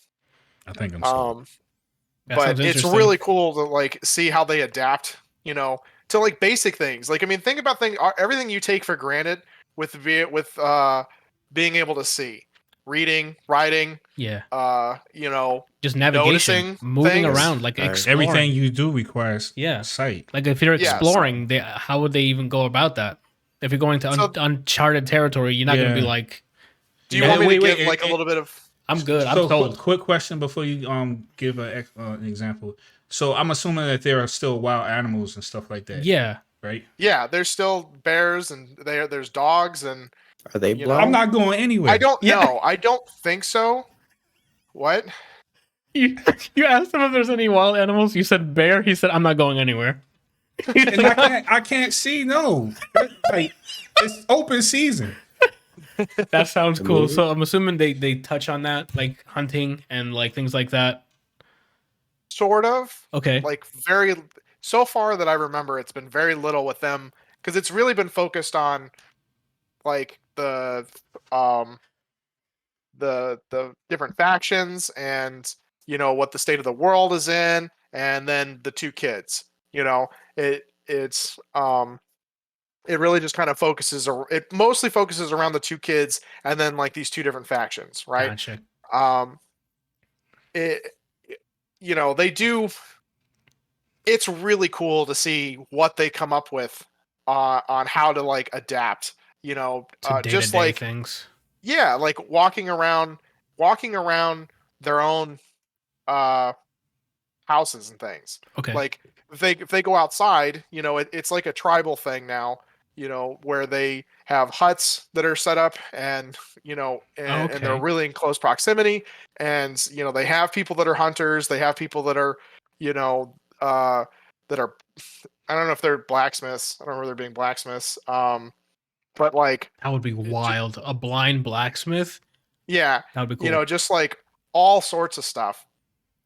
So they do some of the standard stuff, stick blind people, with Mhm. their I forget what the cane's called.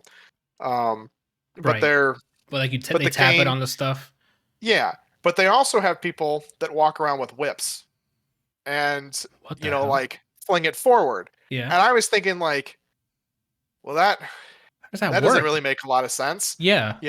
But then it made, and then as like I watched, I was like, okay, so that makes a little more sense, because if there is an animal, or if there's a person, you don't want to just suddenly like walk into them with your cane. You want to like Oh, scare them. And alerts them too. Like there's some shit's whipping at me closer and closer. Like the sound gets closer.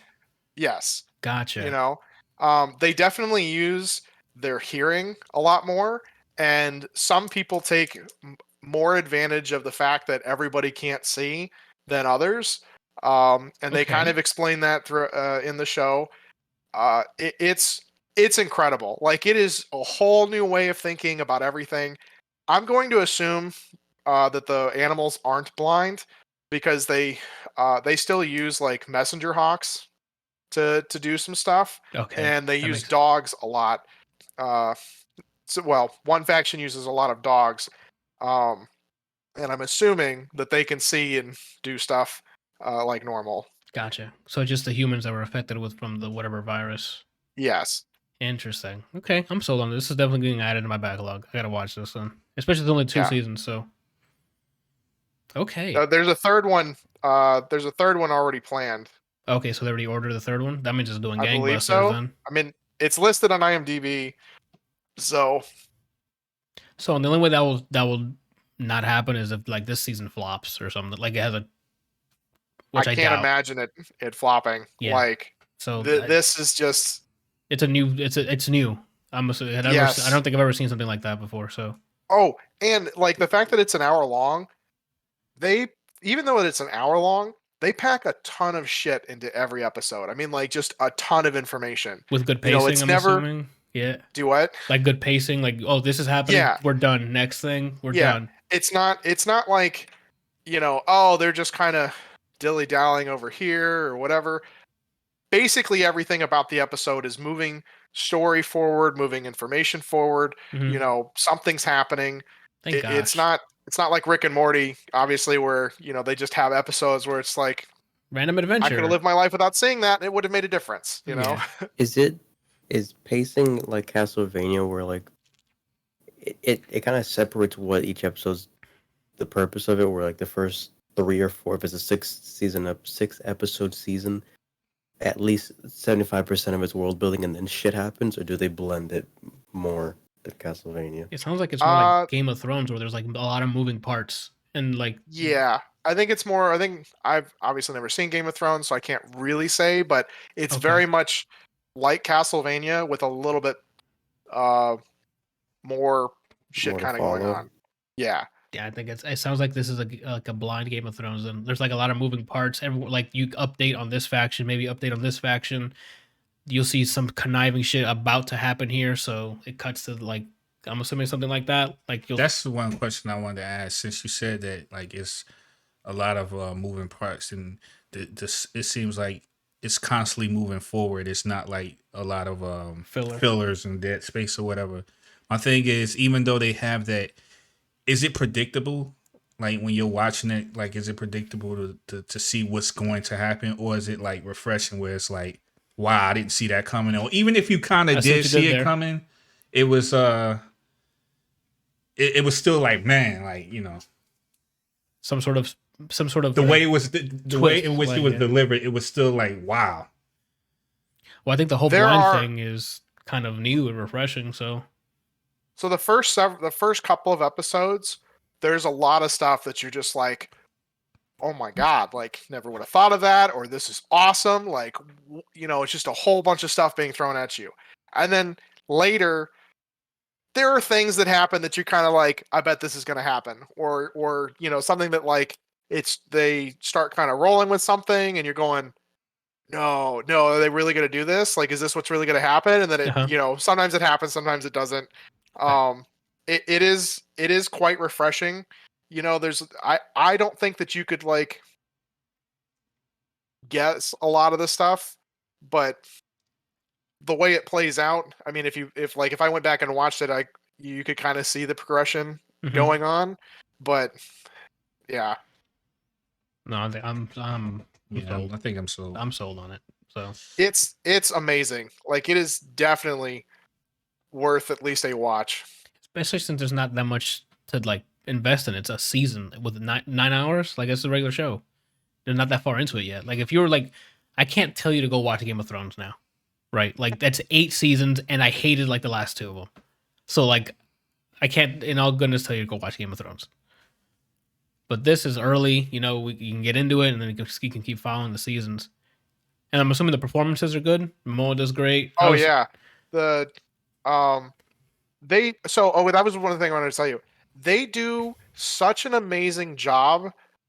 I actually thought a lot of these people were blind. That was going to be one of my questions. Does it look like they're blind, or does it? Oh, yes. Okay. Like, you know that Jason Momoa can see, but he sells it like fucking crazy. Good. You know, okay. Like, the fights are gory and amazing. The way that they like adapt to, you know, people attacking, how they fight, all the stuff that they do. I didn't even think about fighting blind. Yeah. Holy shit. It is incredible. The first episode is just packed with, you know, the first episode has them like basically taking on a small army, you know. Oh shit. And okay. Blind? Yeah, they're all blind, Randall. Everyone's blind. So everybody is blind. So they don't show like the pandemic before it happened. They throw you right into it. Like, everybody's already blind. This seems to be several hundred years later because the way that everything's set up, and like, you know, the city, they showed like a city or something that looks really run down, and then I don't want to spoil anything, but there's one of the factions lives somewhere. I don't want to say anything. Yeah, like, just I'm already hyped for this. Watch it. I'm already hyped for this. So I'm gonna see if I can. I gotta go. Yeah. I'm gonna see if anyone else wants to watch it with me. It sounds good. Yeah, so it sounds like you recommend this, because I'm already on board. So definitely. I hate it. Yeah, I hate this. Don't go watch it. It's fucking awful. You should go watch it. Yeah. Suffer like I suffered. Well, it's fantastic. You know, they progress the timeline somewhat quickly, but it makes sense because it's following the kids, and you obviously don't really care about them as like babies or small children, right? But they still put enough information in there that you can kind of like go, okay, you know, this is cool. I guess so you understand the state of the world when it time jumps. Like, you knew how it was before, and then when they're teenagers, you know what they're living under. Yeah. So like episode 1, they're born. Episode 2, maybe 3, they're like a couple years old, and then episode 4, they're like 17. Okay, that's not that bad. Like, it's a huge jump, but like, it's basically kids to teenage years, and now they have their own identity ish. And now, how do teenage kids who can see interact with a world that's completely blind? Yeah. Okay. All right, yeah, I'm beyond intrigued at this point. Like this, I just gotta check it out.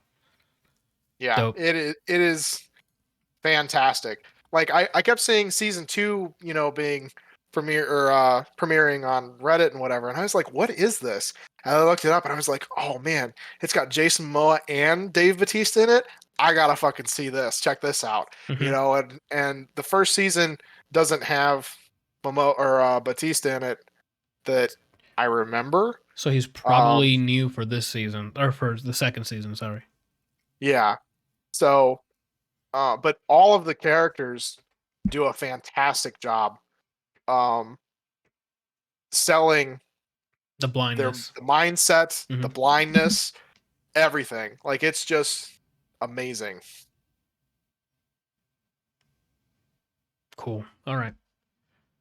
So definitely people go watch this because I don't know when I'm going to, but I'm going to. Okay.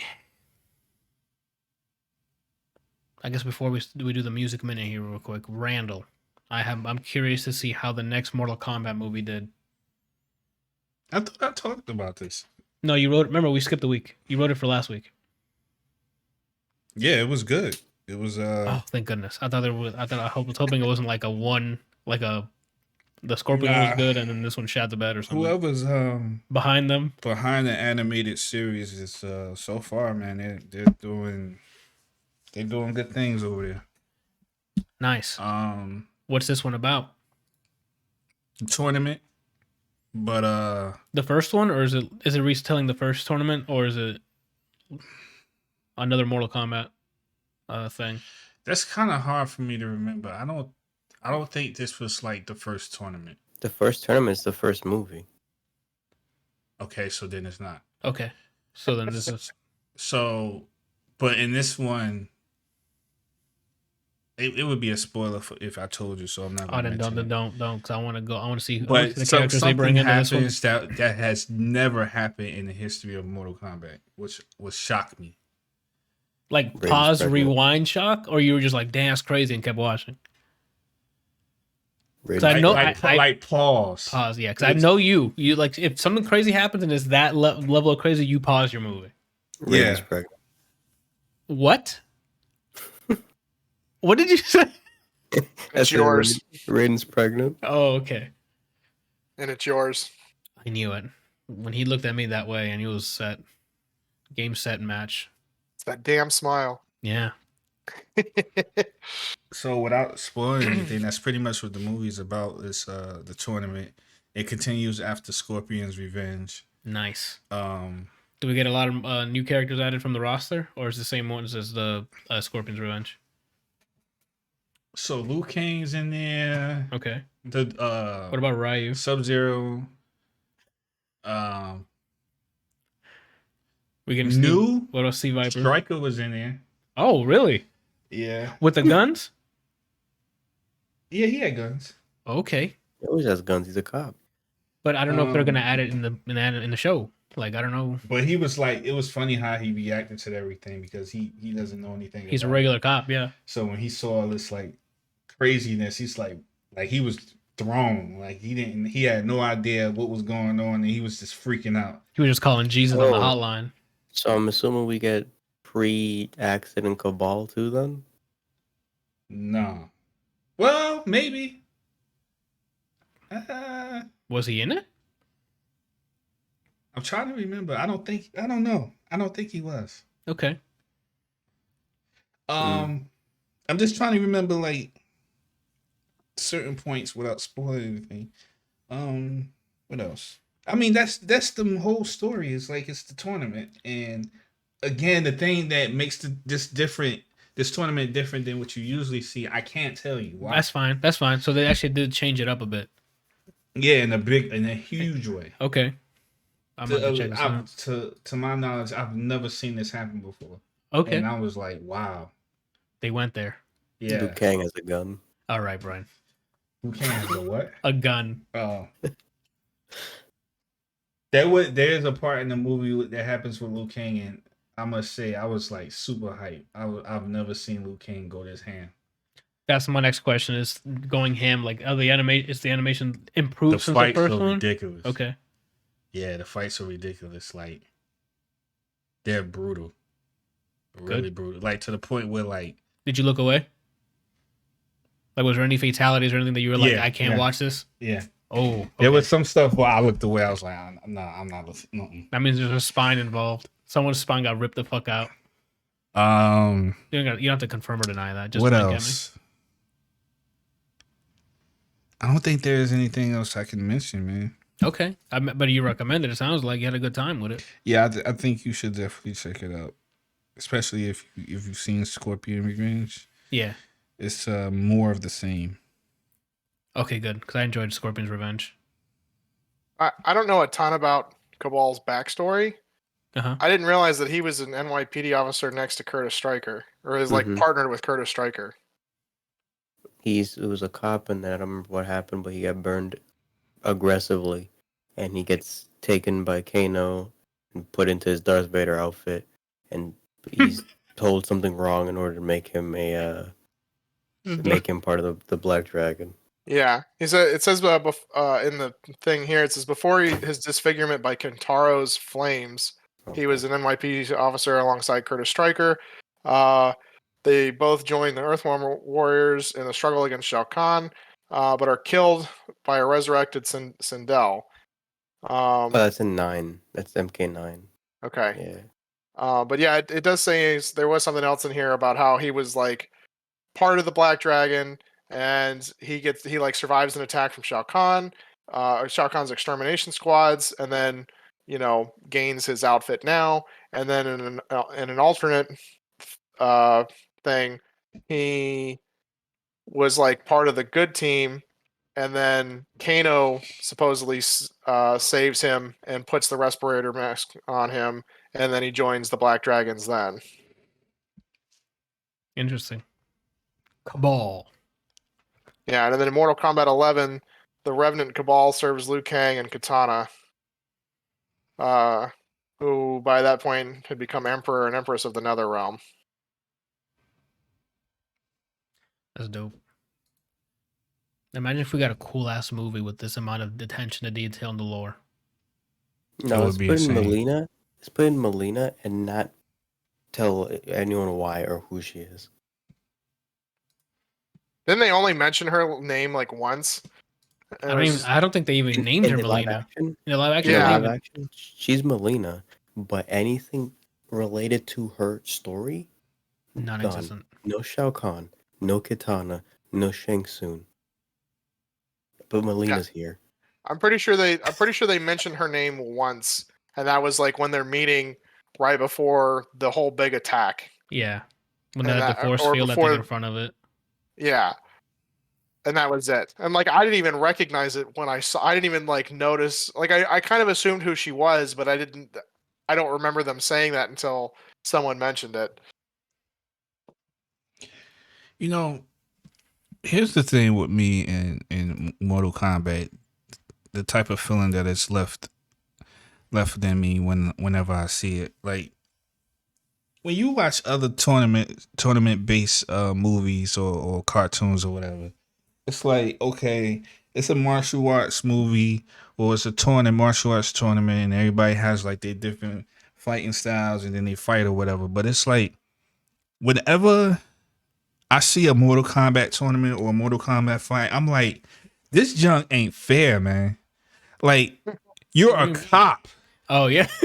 And this dude can control ice. This dude can do something to your arm where it doesn't work anymore. Yeah, it's messed up, man. And it's not like...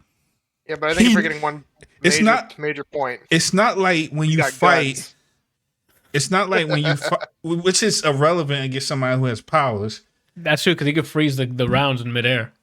Or teleport. It's irrelevant against some of them.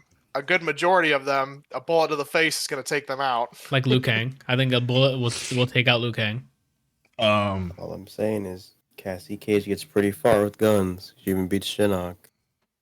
But it's like, normally when you fight somebody, it's like you are the victor when you knock them out.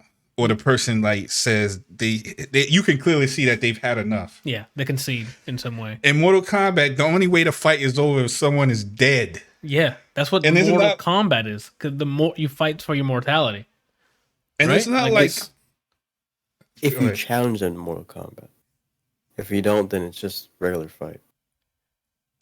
well, I don't know. Every time I've seen a fight, it's just like Until they did. this chunk is messed up, man. It's just terrible. It's like some dude. I don't want to like again. I want to give away stuff, but it's like somebody's like fighting Shang Tsung, and he's like doing junk that isn't fair, bro. Like the dude can't move his arm anymore because you put some black magic dark spell on it, and that junk is just like decayed. So now he has one less arm, and he has to defend himself. And this dude is laughing at you in your face. And the fight isn't even over yet.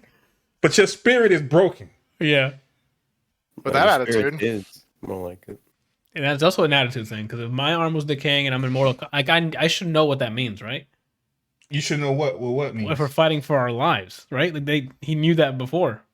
Yeah, but Anthony, if I said to you, like, we're going to fight for our lives, maybe right now it might cross your mind that maybe there might be powers involved because of what we see on the screen. Correct. But if we don't live in a world like that, and we're just tossed in it, you're just tossed in some sort of fight, and it's like we got to fight.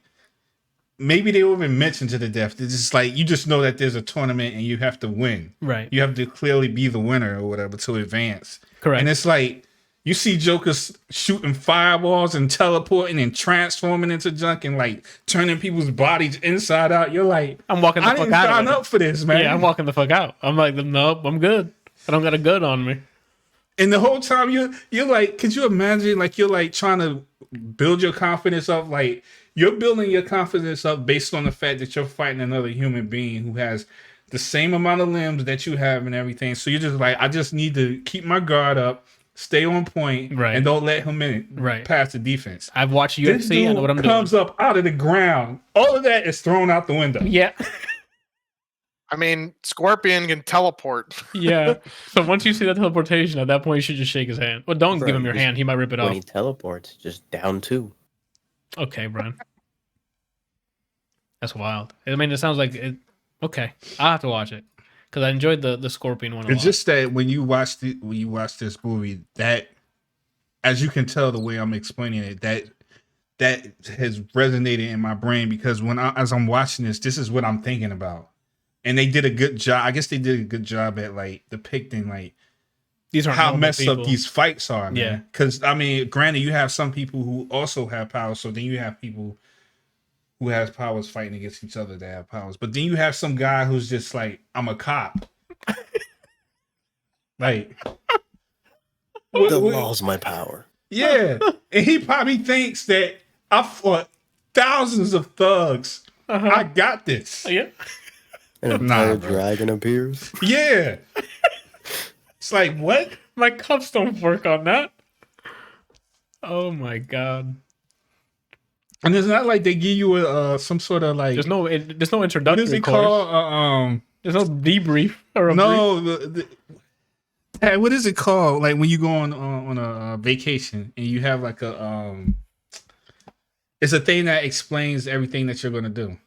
Like an itinerary. Itinerary. It's not they don't give you an itinerary like this guy can control ice. Yeah. He shoots fireballs. He can change and say anyone you know and use it against you. Like there's none of that. You just have to fight. This guy he lived for hundreds of years stealing men's souls. Yeah. You'll be like, what? Ding ding ding. What? No one tells you that. You just get on a boat, go to an island, and they put you in a room in a hotel like, oh, I'm just in a tournament. It's gonna be fine. I'm fighting against other people. Game day happened. Some dude showed up out of smoke. Yeah. I didn't see him woke up. He just appeared. Yeah, his name's Smoke. Like, what did I mean? But he's a cop, Kelsey. I don't think you understand. That's not a normal. This is in Gotham City, where the whole city's filled with smoke. So technically, that's happening normally. Do you imagine knowing about Gotham? Like, I'm going to be a police officer. For what? Yeah, there's. No, it doesn't have to be filled with smoke. You just have to be Krieger. Smoke bomb. Yeah, just run out.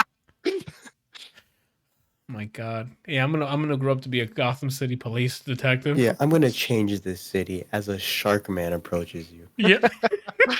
A woman do who Or that. Croc. yeah, a Yeah. croc. Like a woman who control literally all the fucking flowers in your fucking, you know? Yeah, I'm gonna change this city while a lady who has an entire league of assassins comes to my city. There's a guy about yay high with a gun as an umbrella. Yeah, but you got a taser. You're Yeah. you're quick. Yeah, you can do great at Gotham. Oh my God. Or Yeah, we- Scarecrow that can make your worst nightmares come to Yeah. life. Yeah, Yeah. my shit eats me. What?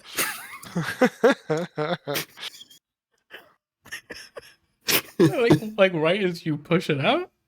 Yeah. Okay. Wild. Oh man. Do any of you have iPhones? Real quick. I do not. I do. Oh, Randall does. Yeah, sorry.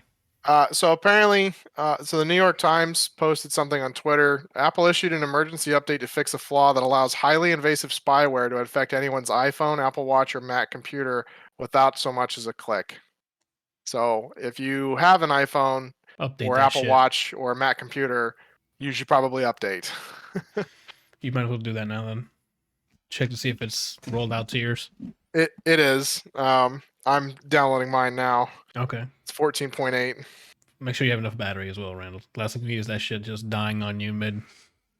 Mm. I I have over 50. Okay. All right. So I mean, Randall definitely recommends Mortal Kombat. So I guess we'll take that and move on to our music minute real quick. Brian, what do you want to tackle first?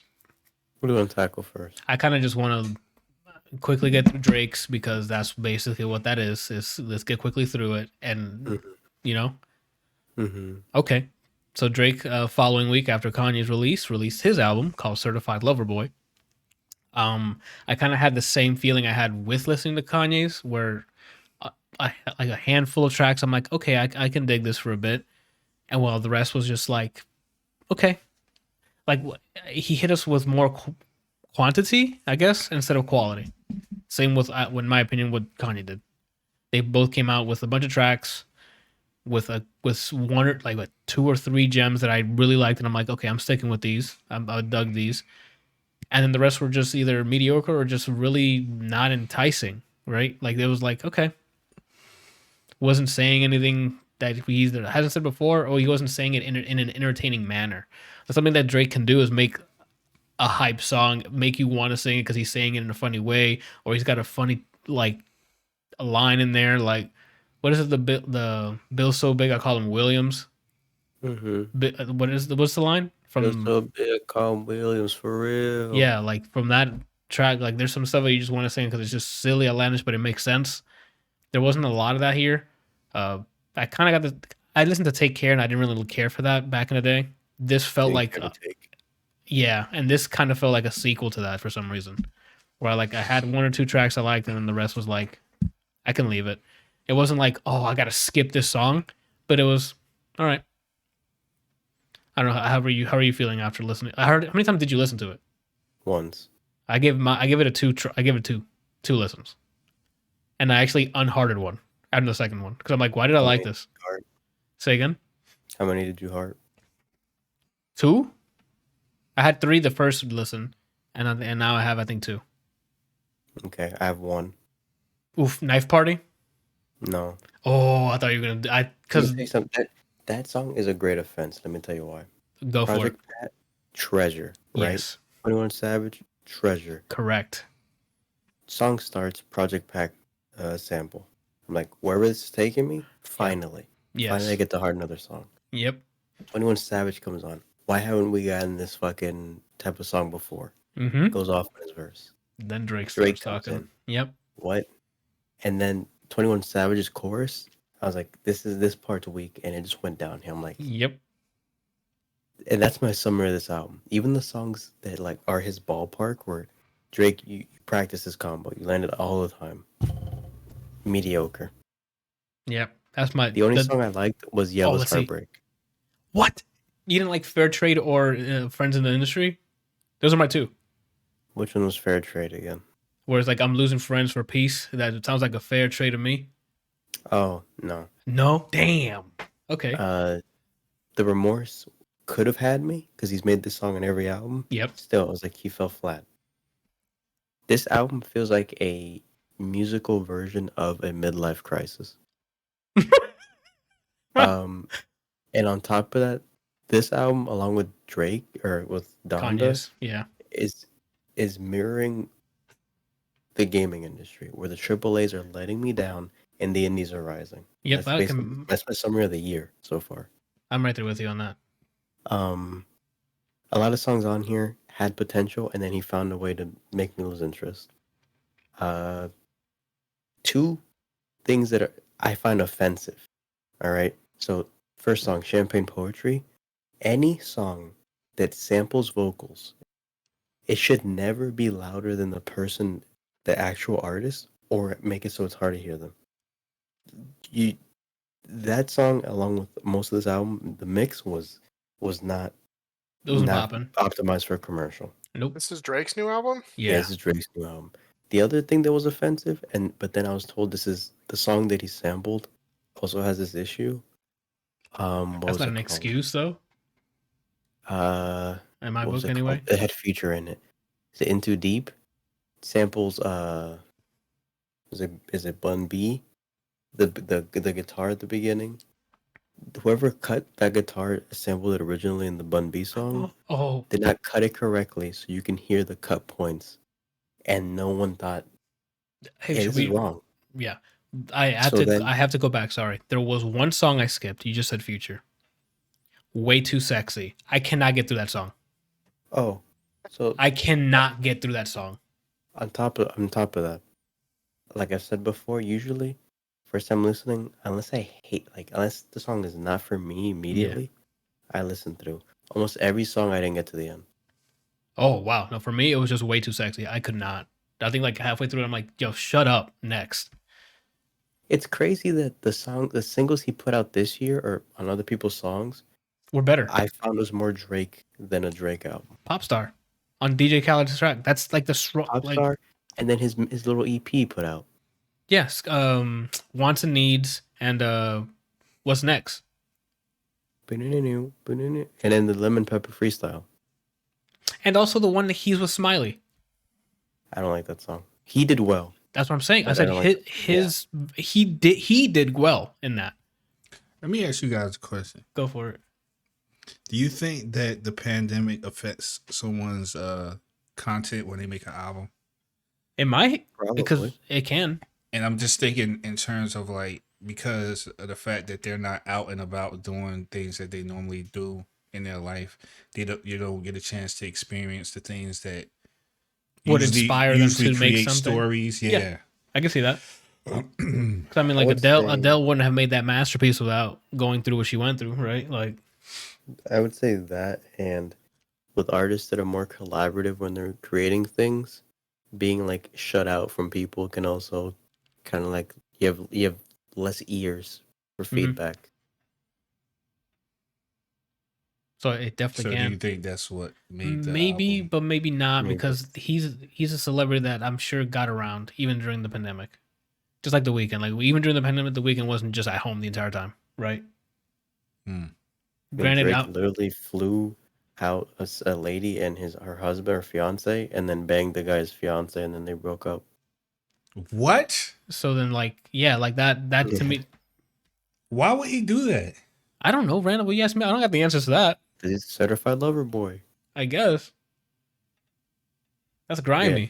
Wait a minute. Wait, what? Nah, we can't just skip over that, bro. Like, he flew a couple out. The husband came. Wait, they were married? Or they were engaged? Okay, so they were 7 years together and they were engaged. Well, that doesn't sound right. That's not right there. Well, 7 years? Come on, man. You should have been married by now. Oh yeah, but that's not. No, they were engaged for 7 years. They were together. Like their playtime was 7 years. Okay. And Jen and I were together for 7 years before we got married. There you go. Did you say who? I didn't hear who he said. Who? Do you think he was married before this? Who else did he get married? Yeah, who else did he get married to? It's me and Bryant. Yeah. Who did you hear? I heard We're him say engaged. Jen. Shannon. Oh, okay. All right. We were engaged in that. That's why I said who? Kelsey I heard fucked Drake. Jen. That's so wild, dude. Brandon, you're losing it right now, bro. That My update. eyes keep burning. What? I said my eyes keep burning. I mean, you might need to like wash your face or something. Like, that's I been- flicked napalm in your eyes. Oh, that's think weird. you You have threw a to whole just cat. stare at at it. Is it all that cum in your eyes?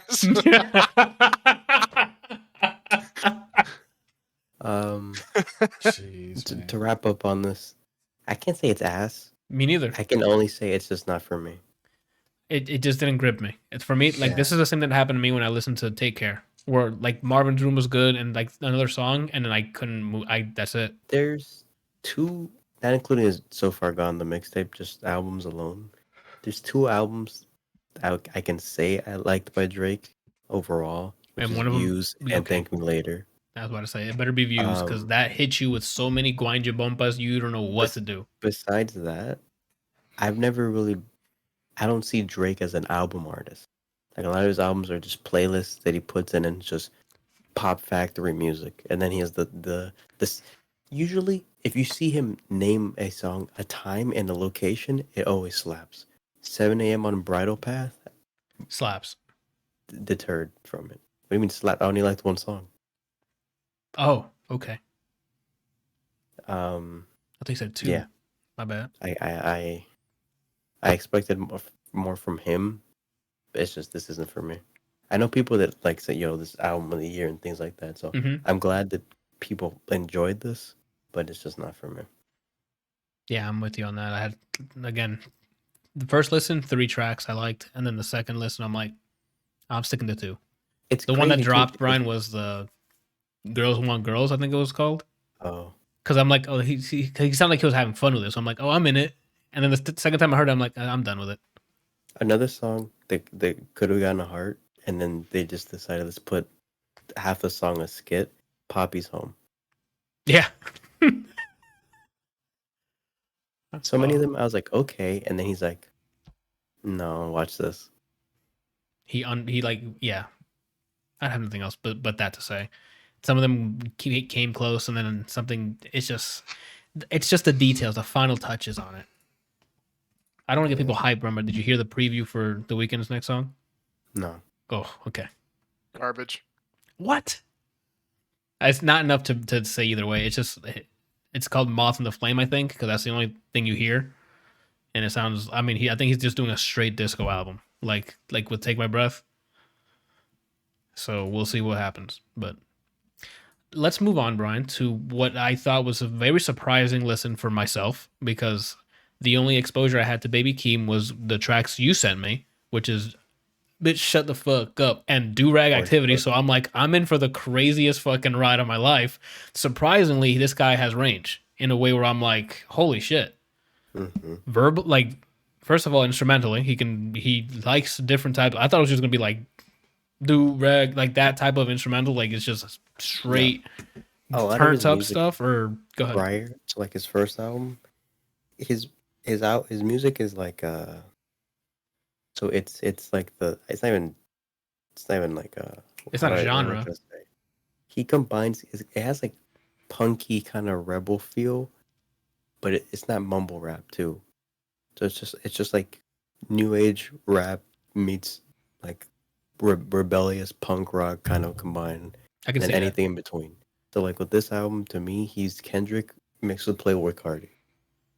that a little bit, and I can see that, which is going to be my first, not gripe, but when he goes higher pitch, that is an acquired taste. Because I already heard this album like 2.5 times. So I'm like, I gotta hear it again. Because the first two, I'm like, there's some crazy tracks on here. I'm like, I was not expecting in a good way. So I heard it again, and after you get used to his like high octave voice, you're good with it. But if you can't get past that, there's some tracks on here that are really good that will deter you from. Like, What's the word? yeah, like that. And Gorgeous, I think was one of them. Yeah. Like that chorus is really, really well written. It's catchy, but he has that high like pitch to it, and I'm like, that can deter people. But I was okay with it. It was cool. So yeah, I listened to this first time. This is my first. Is this his first project out, or does he have other albums? No, he put out another album 2-3 years ago. Okay. Well, this is my first exposure to him in a project State of Mind, I guess, with a whole album. I enjoyed it. There are some ups and downs, like high energy.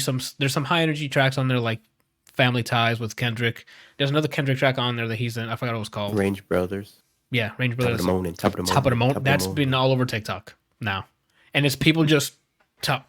Let's get the shit top. I hate that part, by the way. I didn't like it because of that part. It's funny to me, but I didn't want that in there. You know how I don't like the same shit being repeated over and over? That song took it to like another level, and I'm like, I can't. So I it's funny to see it on TikTok. So I'm like, okay, they're getting creative with it. But me in the car driving somewhere and that song comes up, top of the morning, top of the morning. Let's get the shit, top of the morning. I'm like, next. That one I couldn't do, but again, for comedic content, it hits. For listening, nah. There's definitely songs. The comparison I make to him being Kendrick mixed with Playboi Carti, the Kendrick part is that he's really artsy. Yes. But to the detriment of how I feel about Kendrick songs, sometimes a little too artsy for it gets too abstract for his own good, and then it's like, yo, relax. You lost me. Like there's I'm some songs holding that- on, and then I just start slipping. One finger starts slipping until like just I don't have a grip, Yeah. and it's over. Like there's songs on here off rip. I'm like, I want to heart it, and then the Kendrick in him came out, and I'm like, damn. Yeah. I don't know what else to say. Like he lyrically he does a really good job with. He's not just saying dumb shit. There's some tracks where he flexes, but then there's some good songs where it actually do with his relationship with a family member or relationships in either a very grotesque way or an actually like sentimental way. He can swap between them in the track in a very good transition and in a very good transition in a good way. He can mesh it. I guess is what I wanted to say. Like I was saying, he before with the instrumental, he can do his thing on different genres here. Like when again my 16 hit that last track on there, and I'm like, well, I heard the instrument, I'm like, wait, what's about to happen? And he wrote that thing. Granted, he had like one verse that he repeated, and like I guess two different verses.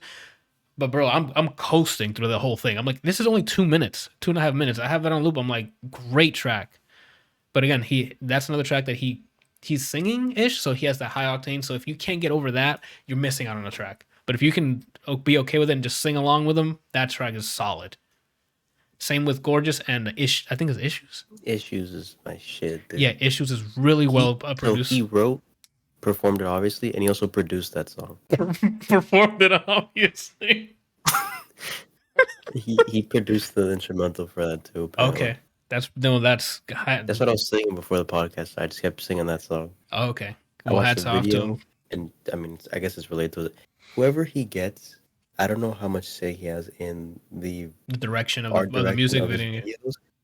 Every video I've seen of his, I absolutely love.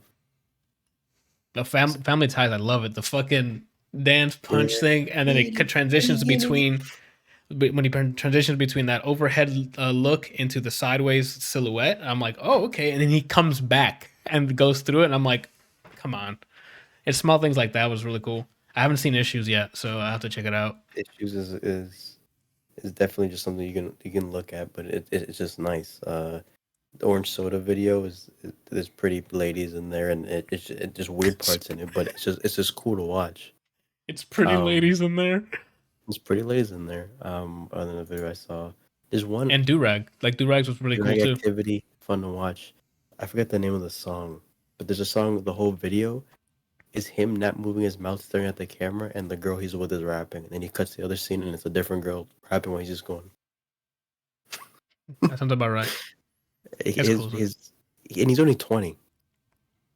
Wow, he looks young, but not 20 young. Like I thought he was gonna be like 23 or 24 or something. He's young.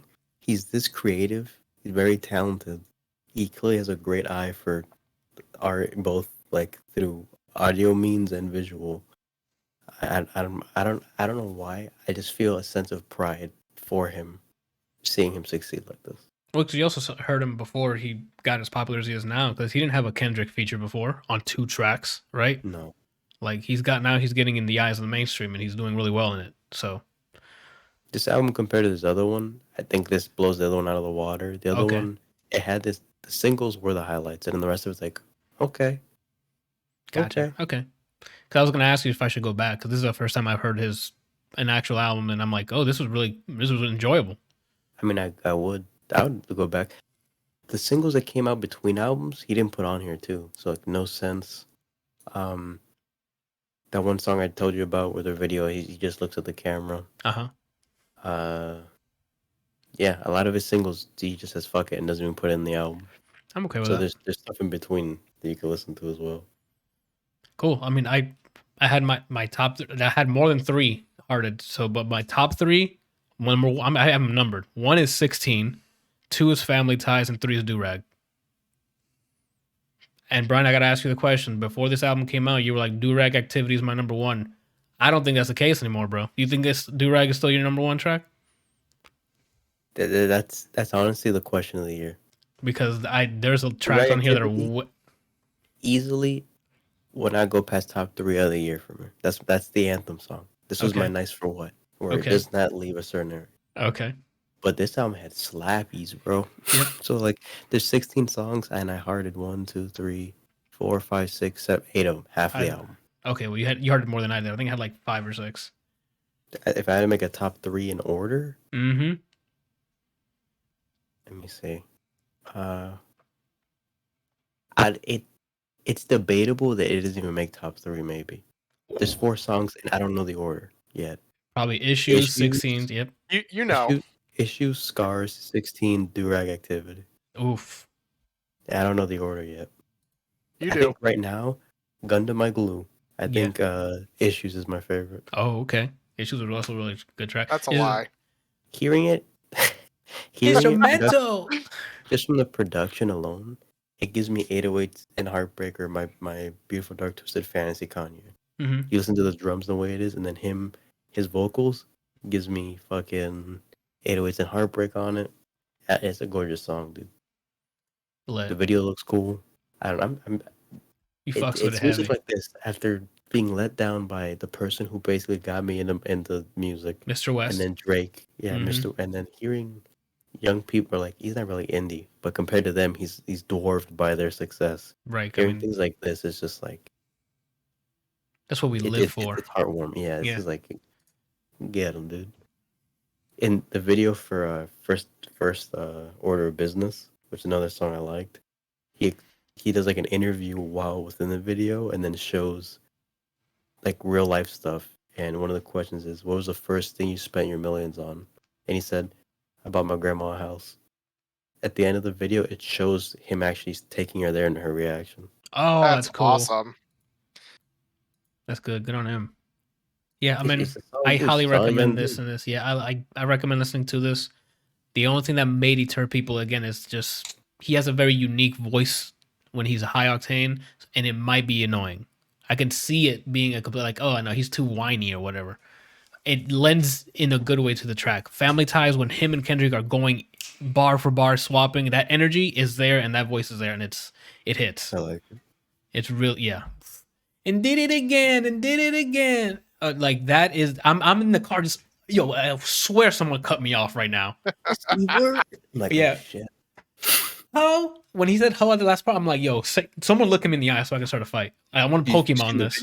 Right when he looks, yeah, he looks and it zooms in. And it's like walking around waiting for somebody to say something. Yeah, it's one of those. This has got that type of energy is like what Game used to do. When he releases album and you listen to the Game rap and you're like, yo, I'm ready to hit someone in the throat for no reason. This album essentially makes you go from "Where's my revolver" to "I need a hug" very quickly. Yeah, and it's not like a transition thing. He'll swap some track. They're in between each other, so it's like a roller coaster of of emotions, I guess. Good stuff. I recommend it. Give it a listen. It's definitely worth your time. I enjoy it, and I'm happy for him that it's doing well. And I guess Brian, bring us in with the music minute. DJ Seinfeld. What the hell is going on? And I thought it was just a single by someone named DJ Seinfeld. Naturally, I read it. I laughed out loud because I was like, it's probably gonna be a meme song. DJ Seinfeld. What does that mean, right? So I click it. It's a whole project. I'm trying to pull it up on Spotify while I'm looking. The mirrors. So I was like, you know what? Let me give it a listen. Right. It's only 42 minutes. I had no clue what it was gonna sound like. Just the fact that it said Seinfeld. It's the same thing with Yak. I was like, that's a funny name. and I love the album. DJ Uh-huh. Seinfeld, you got me by the name. I play the album. Okay. Before I get to what it sounds like, it's 10 songs, 42 minutes. I hearted 1, 2, 3, 4, 5, 6 of them. Oh, dang. The ones that I didn't heart, nothing bad about those songs. They just didn't. If they had a little more oomph, Gotcha. they would have gotten a heart. If it was tweaked a bit. Yeah, if it was tweaked a bit, maybe added some more. It's definitely this album's like it's one of those albums that teleports you, kind of like Tame Impala. You play it and then you fade into the astral realm. Oh, so it's like a psychedelic instrumental, or It's like, so it's electronic music, not really EDM, but it's like it's vibey okay. and I guess feelsy because he uses artists and samples in them, like vocal samples, and plays it. But yeah, I don't know really else what to say. It's a short EP. The music's amazing if you like electronic music. Oh, he doesn't perform at all. He just puts like he He's the doesn't vocal. Okay. Not to my knowledge. I don't know what he sounds like. Okay. Uh, I'm have to check this yeah, out then. calm electronic music that you can accidentally forget where you are. Oh, that's okay. That hits different. It was refreshing, and another win by picking things off of names. I got you, Randall. My chat wants to know if you passed out. Why? I don't know. He says, "Does the guy on the bottom right of the screen passed out? He never moves." They can see me? I thought they couldn't see. They it's- can't see you on mine On his, Oh, yeah. okay. All right. because somebody doesn't have their own setup for some strange reason. Shrug, shrug. Evil eye, Randall. Forest. You Evil don't have eye. you don't have your camera stuff set up on yours, so we can't. So he can't add you to his. What was I gonna say? Oh, it was the mirrors recommendation. I guess is it work music or is it like listen to it not in work so you can actually because there's no vocal besides samples. So I would imagine. Some of them have artists in it. Like there's okay. usually some kind of vocal aspect to it. What do you mean by work music? Like because I sometimes listen to music while I'm working, but I can still hear vocal. I can still process it. But you're saying it's psychedelic, so will I just not know it's playing in the background and I just be in a groove working and not? It's groove. Yeah, it's just groove music. If you want to, just I don't know. Like Okay. you kind of like lose track of stuff. But if you play this in the back, you're either just like fade somewhere or you'll just use it as focus music. Either one of those two. I Okay, guess. that's fair. I recommend it if you like electronic music. I don't really see what genre you would. I don't see who this wouldn't appeal to just because it's just lovely. It's a very. But if you hate lovely things, then I guess don't listen to it. Got it. Because some people You're just lovely. Oh, talking to you, Brian. Like if you have a tattoo that has the Oh, peace wow. sign and then a void symbol on it, then I guess you wouldn't like this. I guess so. Well, that's not me, so I'll probably listen to this while I work then. Yeah, I enjoyed it a lot. Nui? That's a new word for sweet, I guess. All right. We're 2.5 hours in. What do we have left? We got 3 things left. Wait, Randall listened to Drake's album and didn't say anything? Oh, I guess so. He was updating his phone. Do you have anything to add to the Drake album at all? Or like did you have, The fact that I listened to it and don't remember the song says a lot. Okay, then there you go. So he loved it. So he loved it. Yeah. Can I mention that the top row has voices suitable for hypnosis? Thank you. That's me and Brian. Apparently have voices for hypnosis. I appreciate it. I've been told I sound like a radio DJ. I sound like I do ASMR for a living, and then I also do fucking commentary on things. You can. We can get you the mics that the ladies are using on Twitch, where it's like 2 ears on each side. This mic normally has 2-sided. There's mics on each side, so so it's a stereo. Like this. Yeah. Okay. I can make and do that shit. Okay. Well, then there you go. Should do it. People watch No. ASMR stuff and make sure to record it. Randall, because I've seen a lot of trailers for this. I'm actually curious. Kate, this is with Mary Elizabeth Winstead. I saw the trailer. I'm like, this might be cool. It's her kicking ass. How was it? Oh no. It was really Was good. It was really good? Mhm. Or was that you baiting me? Because you gave me the look like it was bad. That was baiting. Oh no, it was bad? No, I mean, I wanted you to think that I thought it was bad. Oh, okay. It was enjoyable? It's really good. Okay. I don't know what to believe now. Me neither, but I saw trailers and it looked cool. So I'm like, oh, she's beating the shit out of people in like Japan or something, right? Yeah. And that's all I know. Oh, this is the movie that in my head was like female lead crank. Oh, is that what it is? How'd you get I'll have to Crank find out a- of that? Because I read I saw that she was in a movie, and Uh-huh. so I think in an article and I clicked it and they said a small synopsis and I was like, oh Oh, because she's poisoned? yeah. Okay. Oh, okay. How was it then? No, then? I didn't Like, get it off mean, for just looking at the picture. That's what you thought. yeah, I'm like, how did you Yeah, get, yeah, that's why I was like, what? how did he get crank from that? Yeah. Go for it, man. So is that I mean- is that like the synopsis? She's poisoned, so she's trying to do some stuff before she dies, kind of thing. Was Kelsey get ready to say something? Oh, my bad. I mean, I can understand where he gets crank from. You know, only a short amount of time to live because of whatever's happening to him, and then trying to do everything they can to either survive or take revenge. That makes sense. Is that are we on par here, Randall? Or just smile and look away? What's going on? No, I'm just amazed at how these two have so much information about the movie but have not seen it. I mean, he can look it up. It's a Google search away. True. And the synopsis are on usually the main pages, like on IMDb. Or, I mean, what they're saying is pretty much true. It's that's what's synopsis? going on. Like, she's poisoned and she's doing everything possible to rectify some things before she passes away. so I guess the question is, how was the execution? Like, do you care for her in any way before she dies? Like, do they set her up as someone that you want to keep alive? I don't know if that sounds bad to say, but like, do you care about her at all, or are you just there for the action? I right? care about all human life, Anthony. Well, okay, for someone myself who's gonna die in hell somewhere, Yeah, for me, I cared about it. I mean, I care about her as an actress because she's I'm not. Ramona. No, I know we can't bring in Scott Pilgrim stuff because we're gonna. Well, I can't dissect. She's Ramona. Okay. I like her. I liked her in 10 Cloverfield Lane. I liked her in that movie with Will Smith where he's as a twin. I forget the name of it. When he has a Gemini. Gemini. what? Oh, So the movies that I've seen her in, I like her role, okay. and I think she's attractive. So she does a good job in this movie as being like a hitman type character. That's what she does. She kills people for a living and through contract. But it's not really through contract because Woody Harrelson is like her handler. Woody Harrelson's in this. Yeah. Yes, I'm watching this. I've seen. I remember the poster for this, but I don't remember the trailer. Me But neither. it looks amazing.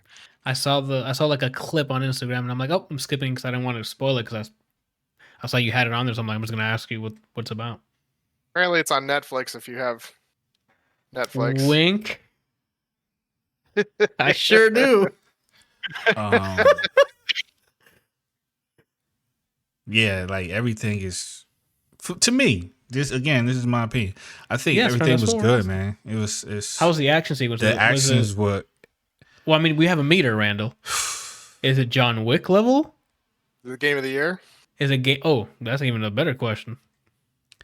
So the people who did this That's not movie, what I asked. Is it game of the year? I'm Randall? trying to paint a picture for you. Okay, So the I don't need a people, picture. I need a yes or a no. he's drawing yes or no for you right now. so the people who did this movie also did Atomic Blonde. Sold. Yeah, Sold. yeah. Okay, we're good. I like the Atomic Blonde a lot, so we're good. Sold. So the fights were way better than Atomic Blonde, but on the same level as like by the end of the movie, it's like, how is she standing, bro? That's how beat up she is.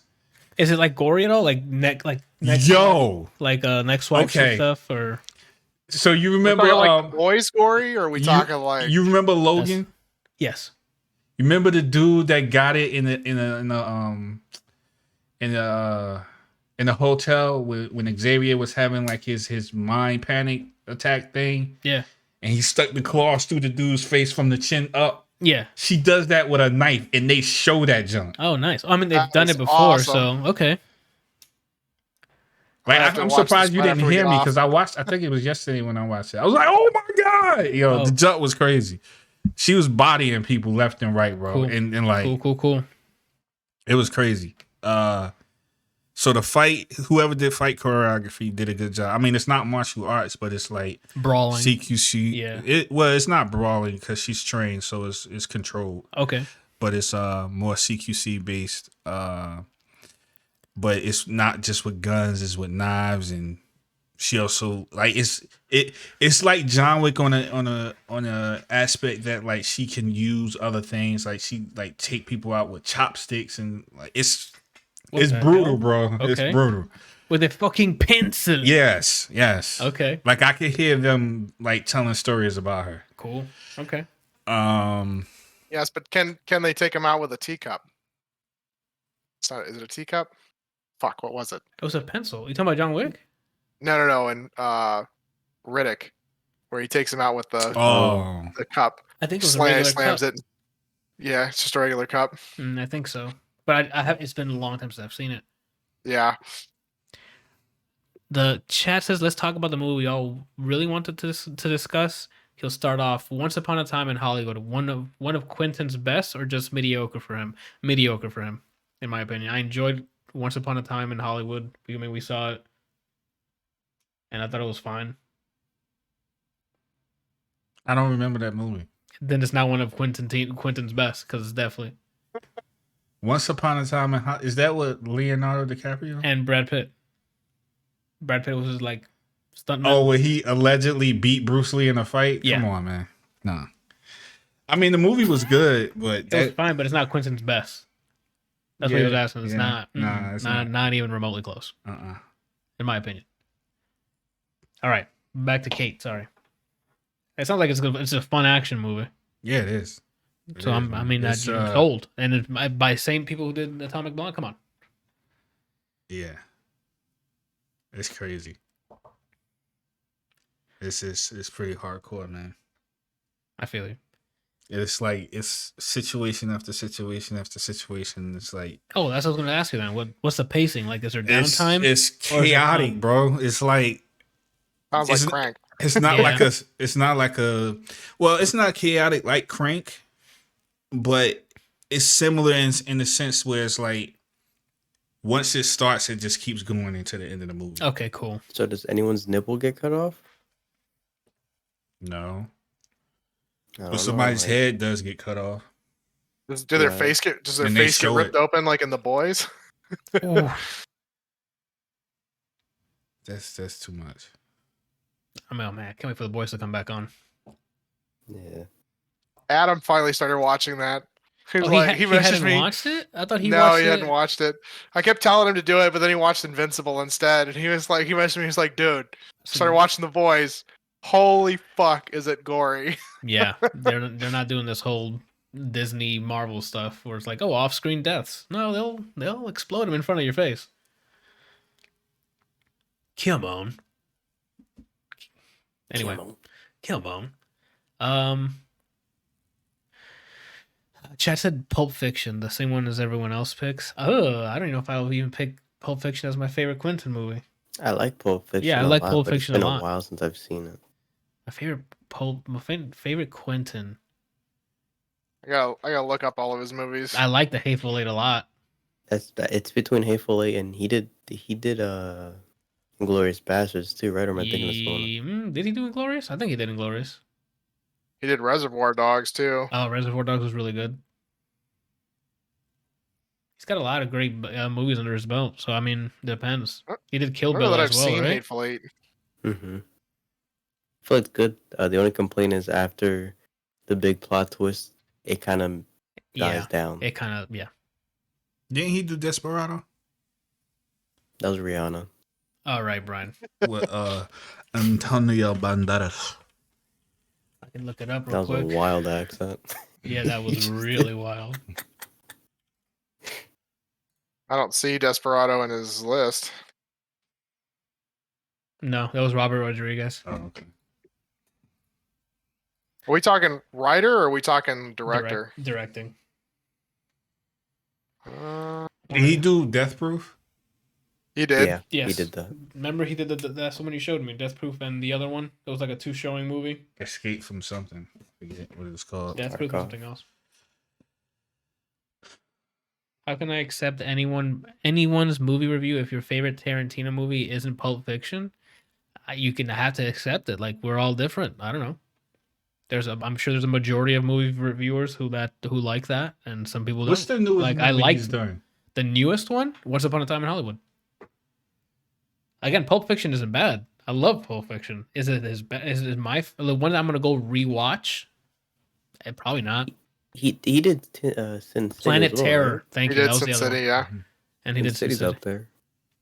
He was Yeah, a special Sin City's guest up there. director for Sin City, apparently. Oh, Oh, But he did like Once Upon a Time in Hollywood, The Hateful Eight, Django Unchained, the Kill Bill series, Glorious Django. Bastards, oh, Right. Django. Yeah, Django was very entertaining as well. Leo killed it in Death that. Proof, Grindhouse, Sin City, Grindhouse. Jackie was, Brown, Four too. Rooms, Pulp Fiction, Reservoir Dogs, My Best Friend's Birthday, and Lovebirds in Bondage. Yeah, he's got a lot under his belt, so God bless him.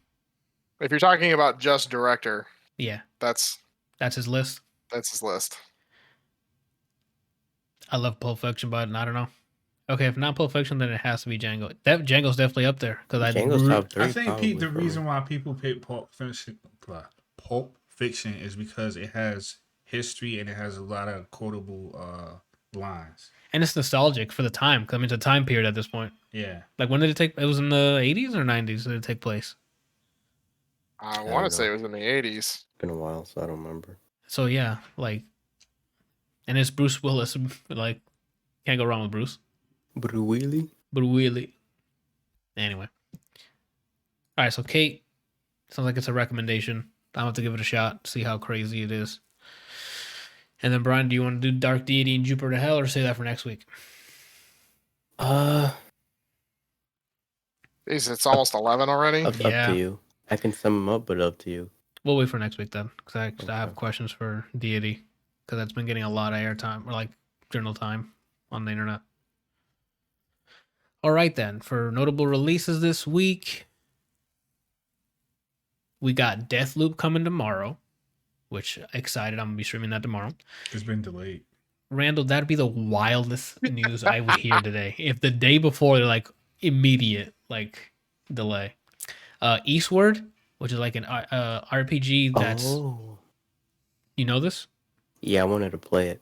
It looks like one of those mother games back in the day, kind of RPGs. I don't know. Art style looked great, so I just put it on here. Yeah. Coming out later this week. Origami 2, which is like a stealth ninja game, I think can be played co-op as well. It's coming out this week. Tales of Iron is like a side-scroller action game where you play as a mouse. That one looked interesting. Yeah, I saw that. I'm like, okay, I might check that out. And that's out this Tales of week. Iron? And then Severed Steel, it's like a high-octane super hot where you can jump off a wall, shoot things, do crazy rolls. It looks super fun. It's like a crazy shooter type of thing. Oh. It doesn't look like there's any recoil on any of the guns. No, you're basically She's sitting there with a shotgun, just like poof, poof, poof, poof, poof, and yeah, like it's literally if John Woo made a video game. Oh, Randall, the chat was excited for you to get into the podcast. They enjoyed your enthusiasm, and then he said you fell back asleep. Could you do this the entire time, Randall? I don't understand why they think I'm asleep though. Because you look like you sleep on camera. It looks like you're 'Cause you- sleeping. Oh. You're literally yeah, doing you this. sitting there looking down the whole time. Oh. My chat just misses sexy dark chocolate. Well, They can hear your voice but can't see you, and it upsets them. Well, I mean, he obviously doesn't care because we've been telling him this. Wow, for, that's pretty strong, Anthony. You don't have a gray area, do you? You just one or the other. yeah. I mean, How long has I it would been have since to we agree told? with him. Like, get your fucking You shit know? set up. I already told you. What? The gray area went. The time deletes gray, Randall. All right, that's gonna be the title of this episode. Time deletes gray. Okay, Doesn't make any sense. that's why people are gonna be like, "What does that mean?" And then 3 hours into this podcast, I'm like, "This idiot waited to the last second to make the title." I got a title for you. Go Ready? for it. Soup's up. Now they have to wait until this time to get that. Soup is up, or just soup's up. Soup's up. Okay, type it to me how you want it to be the title for it. I want to make sure it's completely correct. Clint Eastwood has a new movie this week called Cry Macho. I think it's going to be on HBO Max. Man, how old is he? Like 91? Damn, man, that's damn. To quote That Kevin. was not. I was not pulling the Kevin Hart. Yeah, I'm just saying, like, he's got to be up there, man. I mean, he's still making. He's been directing a bunch, and now he's got a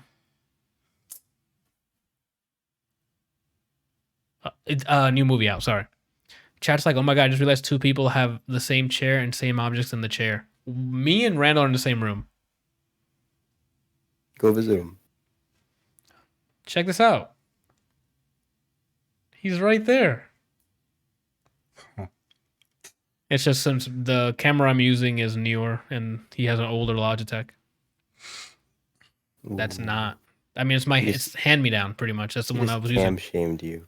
Well, he said he's getting his own camera, so when he sets that up in his room, he'll have a glorious view of him. Sorry, something in my throat. Don't know if it would be glorious. Why wouldn't it be glorious? I can't with you right now, Randall. All right, so Clint Eastwood got his new movie out called Cry Macho. You know, and for music, Lil Nas finally drops his album this week, so we'll see how that turns out. He's got some really pop singles out, so we'll see how the rest of the album goes. Real poppin' Pop songs. I thought I was in the Twilight Zone. No, you still possibly could be in the Twilight Zone. You've actually entered the scary door. The scary door. When is the new season of Stranger Things coming out? Randall, that was who Yesterday. knows? It was delayed. I don't know, because the last thing we saw was that trailer. O'Brien, I'm not gonna mention it. The last, They don't worry put out about it. another trailer recently. Oh, then I haven't seen Recently? that. I haven't seen that. No, Yeah. they didn't. My YouTube thought it'd be funny to tell me that there's another trailer. Let me see.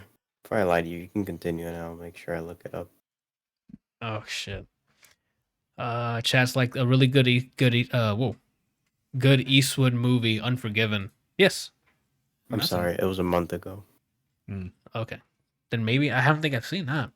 Yeah, absolutely. You guys ever Unforgiven's a really watch good one. Gran Torino? I still need to watch that. I still have it on my backlog. Amazing movie. I absolutely still have to watch Yeah, that. but have you ever seen No Country for Old Men? Yes. Yeah. Gosh. I love it. Wild. It is. That's Brian. If he loses it with a shot, just a gun walking around, walking beeline Hey. towards you. Heads or tails? It Yeah. wasn't a gun. It was a what is that Biscuit. thing called? It was a- the air thing that he used to kill people with. No, he also had a shotgun with a suppressor on it. But didn't he kill more people with the thing? Oh, The air maybe. I don't thing? know who he killed more He would with. put it to their head, and Mm-hmm. I forget what it's called though. But by the end of the movie, he's Sponge. walking around with a The biscuit. shotgun with the suppressor. Yeah, like he was. Like That- my I chat think that says movie- Torino's 7.5 out of 10. That's pretty average That score. movie, Randall, I don't know if you've seen it all or if you want to rewatch it. That movie's the closest you can get to Nemesis following you around. Yeah, Yeah, I've seen it. Okay. I thought he was gonna kill that dude in the store, man. I mean, I'm sure he was close to it, right? Like that man was on a level that I don't think I've ever been in. Like that's literally a robot right there. What he turned into. Anyway, that's it for us coming out this week. What are you guys doing this week? What are y'all streaming? Randall, what you getting into more Tekken? You start playing something else? You got Game Pass recently. Let's get some rocks in the chat. I don't know what just happened. but I Brian wanted to- freaked the fuck yeah. out for like a I second wanted there. to snap and clap, and then I don't know what happened. I don't see rocks in the chat. No, I haven't added it yet. The BTTV finally added YouTube support, so I'm gonna add the emote to that, and then you can use it. I'm surprised you didn't put that as a topic for your podcast. Is you moving over to YouTube To YouTube? and discussing the differences Like the pros and cons. Oh, it's mostly cons from a usability standpoint. Like YouTube is not feature parity with Twitch. Like Twitch is a better streaming experience because these guys haven't caught up yet. And judging by the speed that they're progressing Stadia, we're never going to reach there. So, I mean, how long did it take him to put in a search bar? in their store? Fam, I don't want to get started. Okay, We're not okay. starting. It's 3 hours. 3 in. hours. Yeah, we're not starting this. I We just don't got need to one have the question. same conversation for 25 fucking minutes. Oh, he just dabbed on my chat. I Let's just got a go. cool question. It's actually called elbow cough, but I thought it was a dab. For us, it's dab from now on. It's not coughing. Go ahead, Ren. Can you do alerts still? Yes. Okay, so you can get like if someone subscribes to you, Yep. an animation will play. You can make it so, yeah, you can make it do that. You do a lot of the same stuff that you can do on Mhm. Twitch. Twitch just handles a lot of it a lot better. All right. Randall, what are you doing this week? Sorry. Finally gonna get into Hitman. I don't know, man. I still haven't beaten Returnal. I would put Hitman before Returnal, dude. Mm-hmm. Will you Dang, ever that's- beat Returnal? Like I don't- truly? I don't think I would, because if Brian's saying that when he got to what he got to, and he's like, "There's more," I'm like, "How?" The boss I died at, I'm like, "How?" Apparently, only like 20. I think we talked about it last time. Only like 28% of the people have actually finished the game. That's a pretty high number, though, 28%, because I think the game sold decently well. Bro, I'm telling you, the what I thought was the final boss, it was like, imagine if Doctor Strange just had guns on deck and then threw LSD in your mouth. What the fuck description was that? Well, when you get to it, remember what I said. Okay. Go ahead, Randall. So what, you're not playing? I don't know what I'm gonna play. I'm still gotta start Returnal. I think you'll enjoy it. There's some like control stuff you have to get used to because it uses like the adaptive trigger stuff. So like full pressing the trigger is different than just pulling halfway, etc. Like it's some stuff you gotta get into it. Rick in the chat says, "Thanks guys. Sorry I couldn't be here longer. One thing you forgot to tell me to like, subscribe, and hit that notification bell as if I never heard that before. I'll make sure to like, subscribe, and hit that notification bell, bro. All right. We're here every Monday, 8 p.m. Eastern. And then there's us streaming throughout the week, which is what we're going over. I'm gonna play something. I don't know what. Okay. I still want to play Fist. That's what I like to hear. That sentence. What days are you streaming? What? I'm confused. I heard Brian say that's what I like to hear. Then I heard the other Brian say. Because Brian always says we're gonna play. I don't know what we're gonna play, but we're gonna find out together. So he liked your version of I'm gonna play something. Oh yeah. And then Kelsey's asking, when are you streaming on Split Screen Losers on YouTube? What is he doing? He's showing off his cat. Don't worry about it. That's my question, bro. It's 3 Oh, hours in. I don't. Yeah, I'm if to show off his pussy, you can do whatever. We're just gonna leave it at that. I'm gonna play something and try to do some art. Well, not try. I am gonna do some art. Okay. And that's it. Kelsey, what you got this week? What you streaming this week? Probably not gonna be streaming this week because I'm gonna be going to Oktoberfest up in Michigan. Let's fucking go. It's gonna get sloshed as fuck. You going there to pray? Yeah, Brian. He's going there to pray. Pray to the So there porcelain god. Might be some new pictures of me and the Lederhosen if they so fit. Oh, let's go. So we'll see. But yeah, I'll be gone. We're flying out Thursday night and then coming back Monday afternoon at like 3 or 4. Okay. What about your mom? Mom went home last Tuesday. Oh, okay. Oh, okay. That's good news, though. She's back to normal and doing her thing. So may or may not be here for the podcast. I may just be exhausted from That's traveling. So we'll see. fine. Okay. You won't miss much. It's just gonna be me, hopefully, just gushing over Deathloop. I really want to hear how it is because I've been waiting for this. It was delayed once, and I'm like, fine, as long as it's not trash when it comes out. And the reviews are coming out, and people are enjoying it, so that makes me feel a little better about it. But I'm gonna get hands on tomorrow. yeah, it looks exciting. Yeah. Okay. Then I guess we'll see you next week sometime. Yeah, I mean, a majority of it's just going to be, oh, our disposal went out, and it's barely 2 years old, and so now I have to replace that this week. So How? that's fun. How did Did I it mention go? I don't know. I don't know. It You're started making funny smiling like noises. you did something. No, like I mean, I'm just excited that we spent all this money on this house, a brand new house, And and shit's I don't going have a microwave.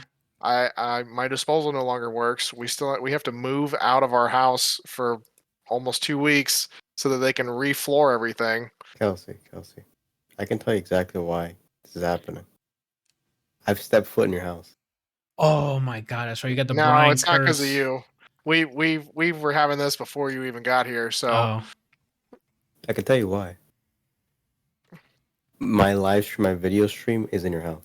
Oh, that also works. yes, and that's a blessing here. Oh, All right, well, when let's the roof go. caves in on Anthony when he gets there, then I'll tell you. All right. So yeah, loads of fun. But they get to refloor our entire house, and so we have to move out for like a week or two, and then they literally are gonna rip everything up, put all brand new floors Jesus. down, and then we get to move back. That's crazy. That's beyond unacceptable. Like, how do they fuck that up the first time like that? Like, what the hell's happening? Well, the floors, they didn't install the floors correctly, first of all, and then the floor is like part of a bad batch that was released, and so it's just like chipping and things. Like within the first 3 to 6 months, we noticed that the floor was like wearing like really badly in a lot of areas and in places that we didn't even walk, like upstairs. We don't go upstairs. We have no reason to go upstairs. We don't. The kid's not here yet. There's also a whole bunch of wear and tear underneath the like we have the kitchen island, and you know how it extends out past the island. Yeah. There was a ton of wear and tear there, like big chunks coming up. Wouldn't this go through some sort of inspection before applying the fucking floor on the ground? Like the tile, don't they get?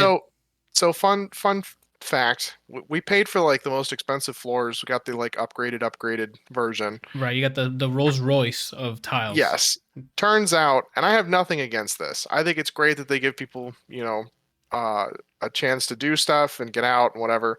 But the company hires inmates that are in for life to like hand do a lot of this stuff. Oh, okay. And it's like, it's not that I have anything against them, but it's like, this is a lot of money. I want it to like A professional. professionally done, not by somebody who just like wants to get out from 9 to 5 days a week. Right. You think that if you're paying at a certain premium, it would go to factory made or something or professional? It should go to somebody who has a reputation. If you get in the Rolls Royce package. Yeah. Weird. Damn, that sucks ass. Spend the Bugatti money. You gotta get a Bugatti. No, we haven't had a microwave since like February. Did it short? Did I not tell you guys this one? I don't remember. So it's better to heat up your food anyway. I mean, it's better than what? To heat up your food? Yeah. Like, you mean like an oven? Oh, yeah. Is this the one? Is like your dad fucked up your microwave or something? No. Okay, then never mind. So we were seeing issues with it before, where like it didn't really feel like it was heating properly at times. Like we would put, like those like Stouffer's lasagnas. We would put them in there, and they would come do the 13 minutes or whatever, and they would just come out cold. And we're like, well, that's weird. Yeah, that's but then you're like, it was like once in a while, not like all the time. Got it. And so we're like, okay, that's strange. Well, then we started getting this error, and looked it up, and it's the inverter board is not working correctly. And they're like, just turn it off, turn it back on, usually fixes the problem. We're like, okay, it's probably just a glitch, whatever. It doesn't happen very often. Well, then it started happening like a lot more frequently. And we're like, what the fuck?